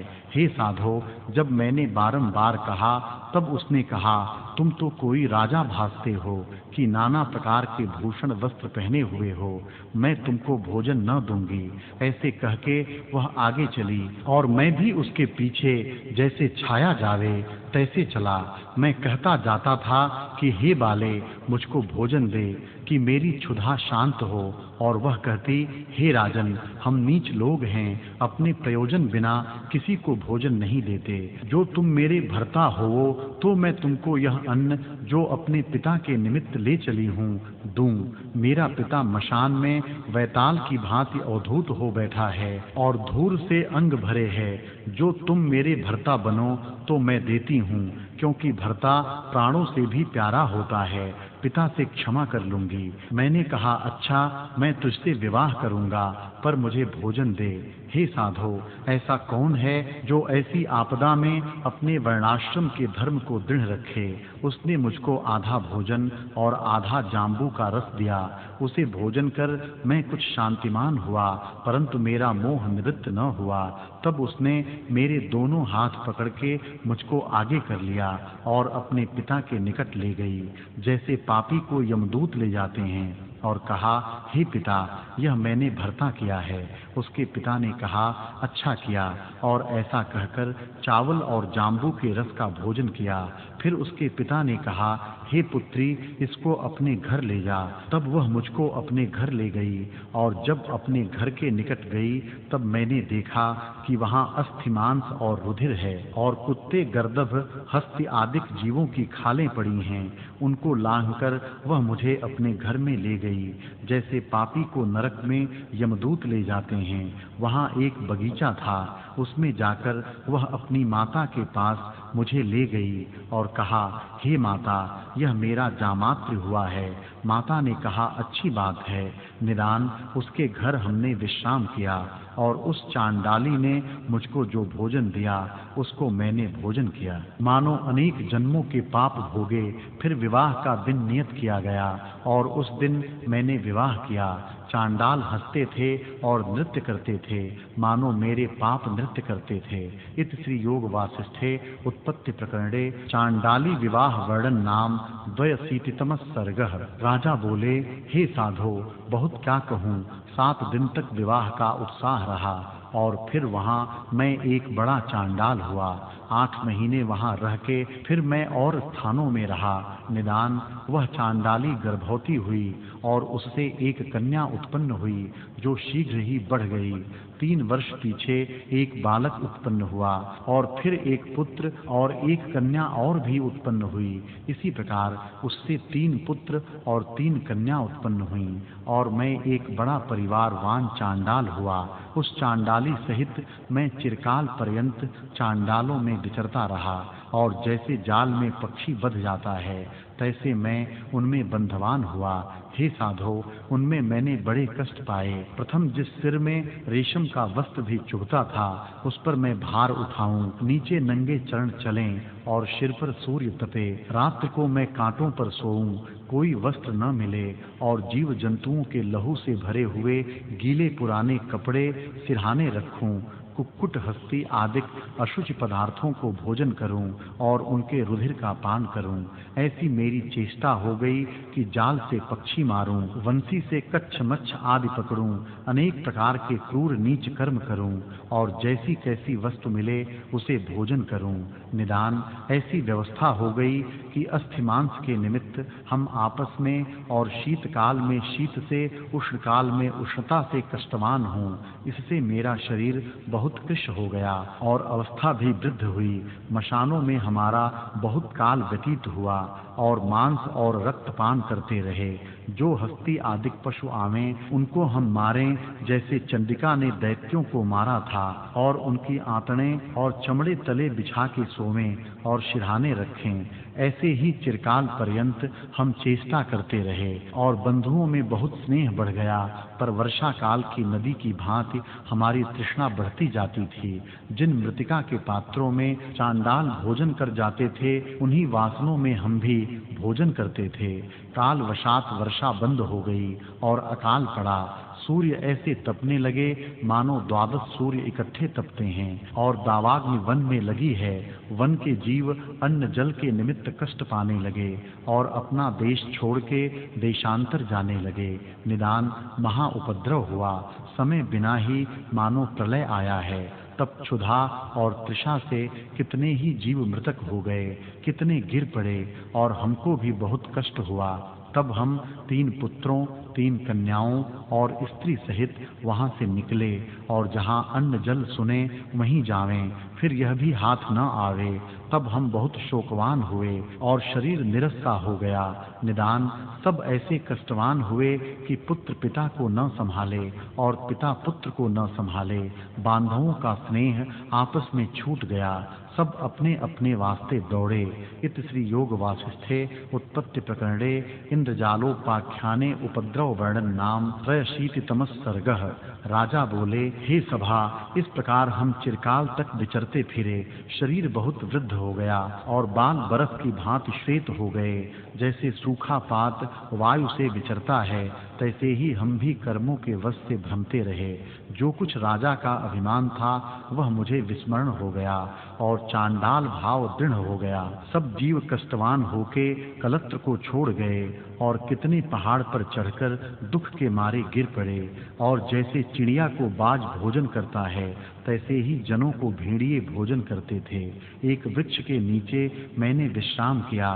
तब एक बालक जो सबसे छोटा था मेरे पास आया और बोला, हे पिता, मुझको मांस दे कि मैं भोजन करूं, नहीं तो मेरे प्राण निकलते हैं। तब मैंने कहा, मांस तो नहीं है। उसने कहा, कहीं से ला दे, छोटा पुत्र सबसे प्यारा होता है। इससे मैंने कहा, हे पुत्र, मेरा मांस है, वह खा ले। तब उस दुर्बुद्धि ने कहा, मैंने वन से लकड़ियां इकट्ठी करके अग्नि जलाई और कहा, हे पुत्र, मैं अग्नि में प्रवेश करता हूँ। जब परिपक्व हो जाऊं तब तू भोजन करना। हे सभा, इस प्रकार मैंने स्नेह के वश कहा कि किसी प्रकार यह जीते रहें। ऐसे कहकर मैं चिता में घुस गया और जब मुझको उष्णता लगी तब मैं कांपा और तुमको दृष्टि आया। फिर कुछ सावधान हुआ और तुरियां बाजने लगीं। हे साधो, इस प्रकार मैंने चरित्र देखा सो तुम्हारे से कहा। जैसे मार्कंडेय ने प्रलय में क्षोभ देखे और देवताओं से कहे, तैसे ही मैंने तुमसे अपना वृतांत कहा है। जब इंद्रजाली ने पूंछ घुमाई थी तब उसके सामने मैं घोड़े पर आरूढ़ हुआ था और इतने काल प्रत्यक्ष भ्रम देखता रहा। बड़ा आश्चर्य है कि मेरे से विवेकवान राजा को इसने मोहित किया, तो और प्राकृत जीवों की क्या वार्ता है। वशिष्ठ जी बोले, हे राम जी, जब इस प्रकार तेजवान राजा ने कहा तब वह सांबरीक अंतर्ध्यान हो गया और सभा में जो मंत्री आदि बैठे थे सब आश्चर्यवान हुए और परस्पर देख के कहने लगे, बड़ा आश्चर्य है, बड़ा आश्चर्य है। भगवान की माया विचित्र रूप है। यह सांबरी माया नहीं है, क्योंकि सांबरी अपने लोभ के निमित्त तमाशा दिखाता है, पीछे यत्न से धन आदि पदार्थ मांगता है, पर यह लिए बिना ही अंतर्ध्यान हो गया। यह ईश्वर की माया है, जिससे ऐसा विवेकवान राजा मोह गया। जो ऐसा बड़ा तेजवान और शूरमा राजा मोहित हुआ, तो सामान्य जीवों की क्या वार्ता है। हे राम जी, ऐसे संदेहवान होकर सब स्थित हुए और मैं भी उस सभा में बैठा था। यह वृतांत मैंने प्रत्यक्ष देखा है, किसी के मुख से सुन के नहीं कहा। हे राम जी, यह जो अणुरूप मन है सो महामोह और अविद्या है। इसके फुरने से अनेक प्रकार का मोह दिखता है। जब यह मन उपशम हो तभी कल्याण है। इससे इस मन में जो कुछ कल्पना उठती है उनको त्याग कर आत्मपद में स्थित करो। इत श्री योग वासिष्ठे उत्पत्ति प्रकरणे सांबरोपाख्यान समाप्ति वर्णन नाम चतुर्शीतितमः सर्गः। वशिष्ठ जी बोले, हे राम जी, आदि जो शुद्ध परमात्मा से चित्त संवेदन फुरा है वह कलना रूप होके स्थित हुआ है। उसी से दृश्य सत्य हो भासता है। आत्मा के प्रमाद से मोह में प्राप्त हुआ है और चित्त के फुरने से चिर पर्यंत जगत में मग्न हो रहा है। वह मन असत्य रूप है और उस मन में ही संपूर्ण जगत विस्तारा है, जिससे अनेक दुखों को प्राप्त हुआ है। जैसे बालक अपनी परछाई में बैताल कल्पकर आप ही भयवान होता है, वैसे ही मन जब संसार की वासना को त्याग कर आत्मपद में स्थित होता है, तब जैसे सूर्य की किरणों से अंधकार नष्ट हो जाता है, वैसे ही एक क्षण में सब दुख नष्ट हो जाते हैं। हे राम जी, ऐसा पदार्थ कोई नहीं जो अभ्यास किए से प्राप्त न हो। इससे जब आत्मपद का अभ्यास कीजिएगा तब वह प्राप्त होगा। आत्मपद के अभ्यास किए से आत्मा निकट भासता है और संसार दूर भासता है। जब जगत का अभ्यास दृढ़ होता है तब जगत निकट भासता है और आत्मा दूर भासता है। हे राम जी, जो मूर्ख मनुष्य हैं उसको अभय पद में भय होता है। जैसे पथिक को दूर से वृक्ष में बैताल कल्पना होती है और भय पाता है, वैसे ही चित्त की वासना से जीव भय पाता है। हे राम जी, वासना सहित मलिन मन में नाना प्रकार संसार भ्रम उठता है और जब आत्मपद में स्थित होता है तब भ्रम मिट जाता है। जैसा मन में निश्चय होता है तैसा ही हो भासता है। यदि मित्र में शत्रु बुद्धि होती है तो निश्चय करके वह शत्रु हो जाता है और मद से उन्मत्त को संपूर्ण पृथ्वी भ्रमती दिखती है और व्याकुल होता है तो चंद्रमा भी श्याम सा भासता है। जो अमृत में विष की भावना होती है तो अमृत भी विष की भांति भासता है। यह जागृत पदार्थ देश काल और क्रिया मन से भासते हैं। हे राम जी, संसार का कारण मोह है, उससे जीव भटकता है। इसलिए ज्ञान रूपी कुल्हाड़े से वासना रूपी मलिनता को काटो। आत्मपद पाने में वासना ही आवरण है। हे राम जी, वासना रूपी जाल में मनुष्य रूपी हरिण फंसकर संसार रूपी वन में भटकता है। जिस पुरुष ने विचार करके वासना नष्ट की है उसको परमात्मा का प्रकाश भासता है। जैसे बादल से रहित सूर्य प्रकाशित होता है, तैसे ही वासना रहित चित्त में आत्मा प्रकाशता है। हे राम जी, मन ही को तुम मनुष्य जानो, देह को मनुष्य न जानना, क्योंकि देह जड़ है और मन जड़ और चेतन से विलक्षण है। मन से किया हुआ कार्य सफल होता है। जो मन से दिया और जो मन से लिया है वही दिया और लिया है, और जो देह से किया है वह भी मन ने ही किया है। हे राम जी, यह संपूर्ण जगत मन रूप है। मन ही पर्वत, आकाश, वायु, जल, अग्नि और पृथ्वी है। सूर्यादिकों का प्रकाश मन ही से होता है। शब्द, स्पर्श, रूप, रस, गंध सब मन ही से ग्रहण होते हैं और नाना प्रकार की वासनाओं से नाना प्रकार के रूप मन ही धरता है। जैसे नटवा नाना प्रकार के स्वांग धरता है, तैसे ही नाना प्रकार के रूप मन ही धारता है। लघु पदार्थ को मन ही दीर्घ करता है। सत्य को असत्य की भांति और असत्य जगत के पदार्थ को सत्य की भांति मन ही करता है। और मन ही मित्र को शत्रु और शत्रु को मित्र करता है। हे राम जी, जैसी वृत्ति मन की दृढ़ होती है वही सत्य हो भासती है। हरिश्चंद्र को एक रात्रि में 12 वर्ष का अनुभव हुआ था और इंद्र को एक मुहूर्त में युगों का अनुभव हुआ था, और मन ही के दृढ़ निश्चय से इंद्र ब्राह्मण के 10 पुत्र ब्रह्मा पद को प्राप्त हुए थे। हे राम जी, जो सुख से बैठे हुए को मन में कोई चिंता आन लगी तो सुख ही में उसको रौरव नरक हो जाता है, और जो दुख में बैठा है और मन में शांत है तो दुख भी सुख होता है। इससे जैसा निश्चय मन में होता है वैसा ही हो भासता है, और जिस ओर मन का निश्चय होता है उसी ओर इंद्रियों का समूह विचरता है। इंद्रियों का आधारभूत मन है।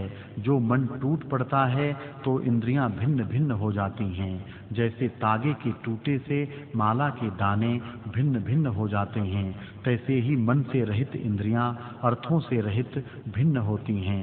वास्तव में आत्म तत्व सब में अधिष्ठान स्थित है और स्वच्छ, निर्विकार, सूक्ष्म, समभाव, नित्य और सबका साक्षी, भूत और सब पदार्थों का ज्ञाता है। वह देह से भी अधिक सूक्ष्म रूप है, अर्थात अहं भाव के उत्थान से रहित चिन्मात्र है। उसमें मन के फुरने से संसार भासता है। वास्तव में द्वैत भ्रम से रहित है। सब जगत आत्मा का किंचिन्मय रचा है और सब में चेतन शक्ति व्यापी है। वायु में स्पंद, पृथ्वी में कठोरता, सूर्य और अग्नि आदि में प्रकाश, जल में द्रवता और आकाश में शून्यता वही है, और सब पदार्थों में वही चेतन शक्ति व्याप रही है। वास्तव में उसमें अनेकता नहीं है, मन से भासती है। शुक्ल पदार्थ को कृष्ण और देश काल, पदार्थ क्रिया और द्रव्य को मन ही विपर्यय करता है।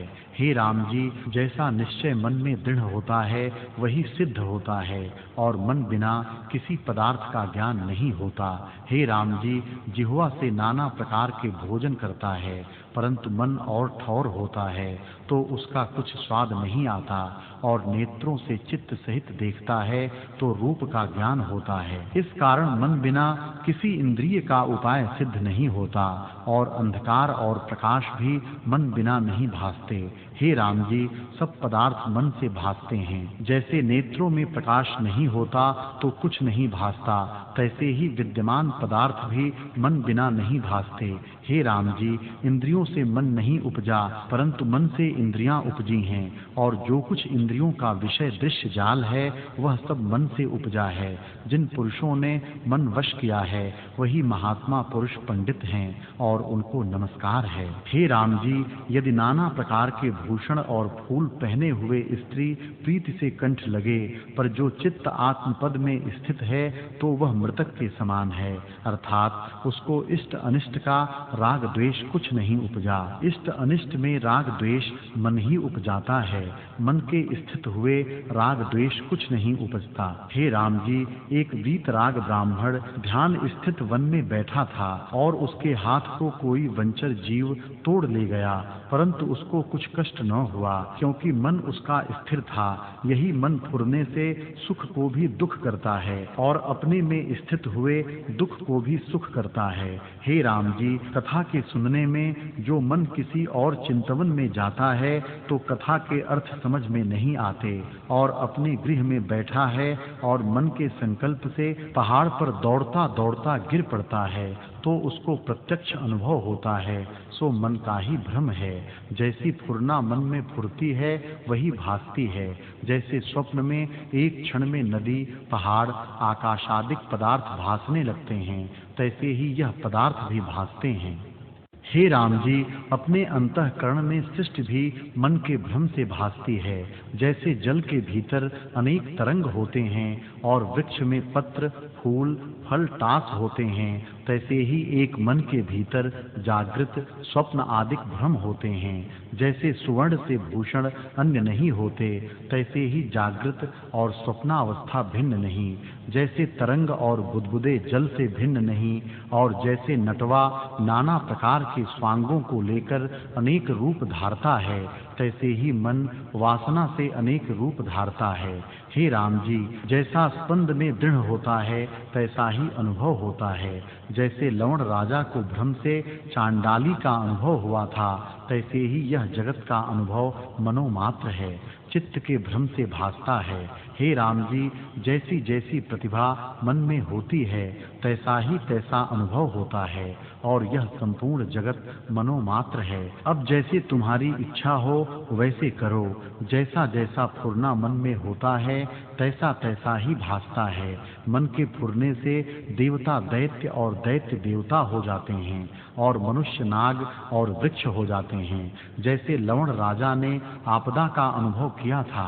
हे राम जी, मन के फुरने से ही मरना और जन्म होता है और संकल्प से ही पुरुष से स्त्री और स्त्री से पुरुष हो जाता है। पिता पुत्र हो जाता है और पुत्र पिता हो जाता है। जैसे नटवा शीघ्र ही अपने स्वांग से अनेक रूप धरता है, तैसे ही अपने संकल्प से मन भी अनेक रूप धरता है। हे राम जी, जीव निराकार है पर मन से आकार की भांति भासता है।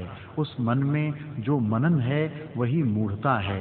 उस मूढ़ता से जो वासना हुई है, उस वासना रूपी पवन से यह जीव रूपी पत्र भटकता है और संकल्प के वश हुआ सुख दुख और भय को प्राप्त होता है।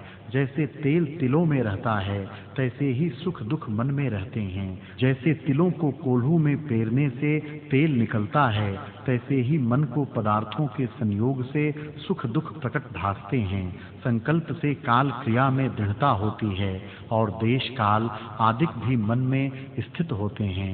जिनका मन फुरता है उनको नाना प्रकार का क्षोभवान जगत भासता है। हे राम जी, जिनका मन आत्मपद में स्थित है उनको क्षोभ भी दृष्ट आता, परंतु मन आत्मपद से चलायमान नहीं होता। जैसे घोड़े का सवार रण में जा पड़ता है तो भी घोड़ा उसके वश रहता है, तैसे ही उसका मन जो विस्तार की ओर जाता है तो भी अपने वश ही रहता है। हे राम जी, जब मन की चपलता वैराग से दूर होती है तब मन वश हो जाता है। जैसे बंधनों से हस्ती वश होता है, तैसे ही जिस पुरुष का मन वश होता है और संसार की ओर से निवृत्त होकर आत्मपद में स्थिर होता है, वह श्रेष्ठ महापुरुष कहलाता है। जिसका मन संसार की ओर धावता है वह दलदल का कीट है, और जिसका मन अचल है और शास्त्र के अर्थ रूपी संग और संसार की ओर से निवृत्त होकर एकाग्र भाव में स्थित हुआ है और आत्मपद के ध्यान में लगा हुआ है, वह संसार के बंधन से मुक्त होता है। हे राम जी, जब मन से मनन दूर होता है तब शांति प्राप्त होती है। जैसे क्षीर समुद्र से मंदराचल निकला तो शांत हुआ था। जिस पुरुष का मन भोगों की ओर प्रवृत्त होता है वह पुरुष संसार रूपी विष के वृक्ष का बीज होता है। हे राम जी, जिसका चित्त स्वरूप से मूढ़ हुआ है और संसार के भोगों में लगा है वह बड़े कष्ट पाता है। जैसे जल के चक्र में आया तृण क्षोभवान होता है, तैसे ही यह जीव मन भाव को प्राप्त हुआ श्रम पाता है।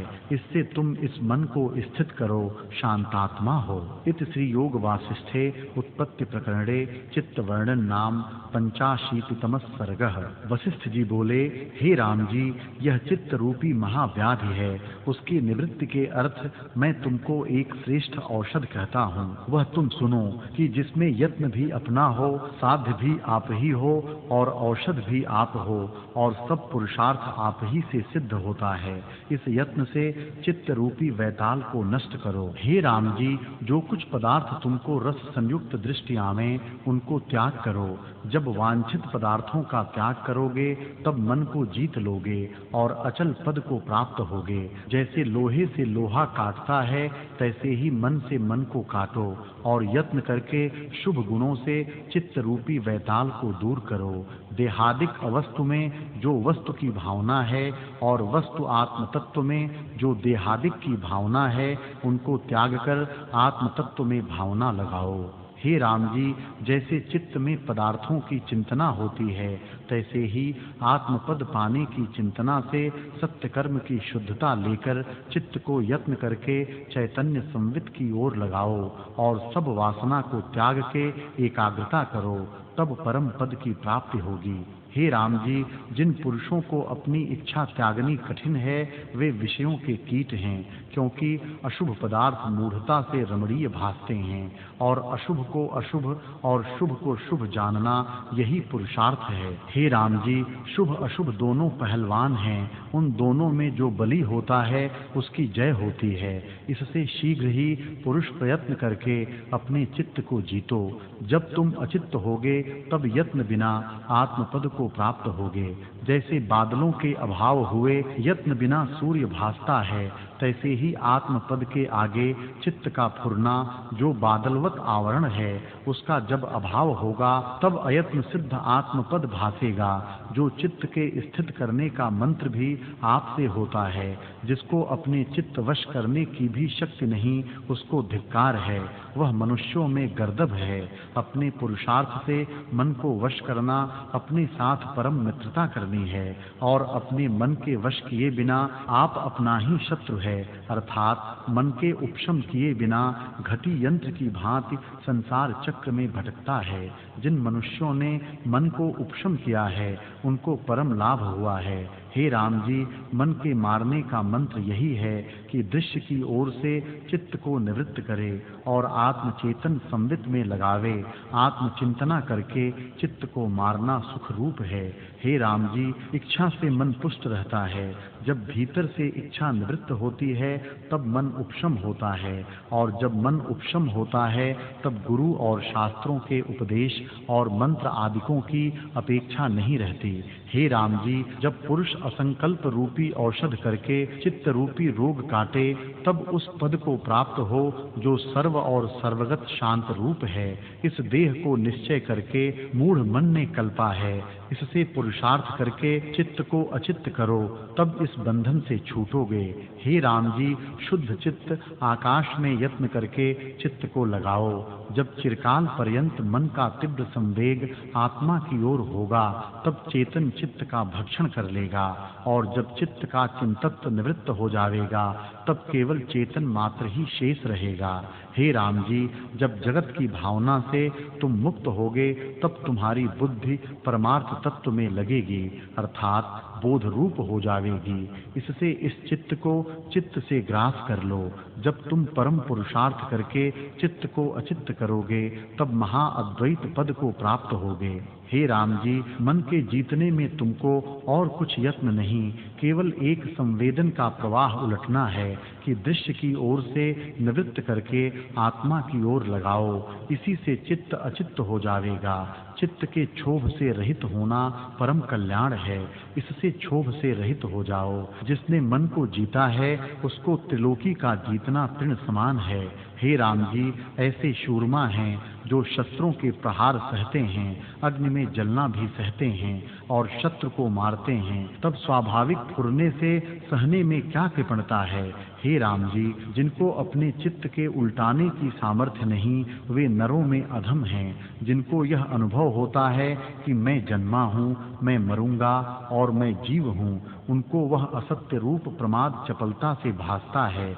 जैसे कोई किसी स्थान में बैठा हो और मन के फुरने से और देश में कार्य करने लगे तो वह भ्रम रूप है, तैसे ही आपको जन्म मरण भ्रम से मानता है। हे राम जी, मनुष्य मन रूपी शरीर से इस लोक और परलोक में मोक्ष होने पर्यंत चित्त में भटकता है। यदि चित्त स्थित है तो तुमको मृत्यु का भय कैसे होता है। तुम्हारा स्वरूप नित्य शुद्ध बुद्ध और सर्व विकार से रहित है। यह लोक आदिक भ्रम मन के फुरने से उपजा है। मन से भिन्न जगत का कुछ रूप नहीं। पुत्र, भाई, नौकर आदिक जो स्नेह के स्थान हैं और उनके क्लेश से आपको क्लेशित मानते हैं, वह भी चित्त से मानते हैं। जब चित्त अचित्त हो जावे तब सर्व बंधनों से मुक्त हो।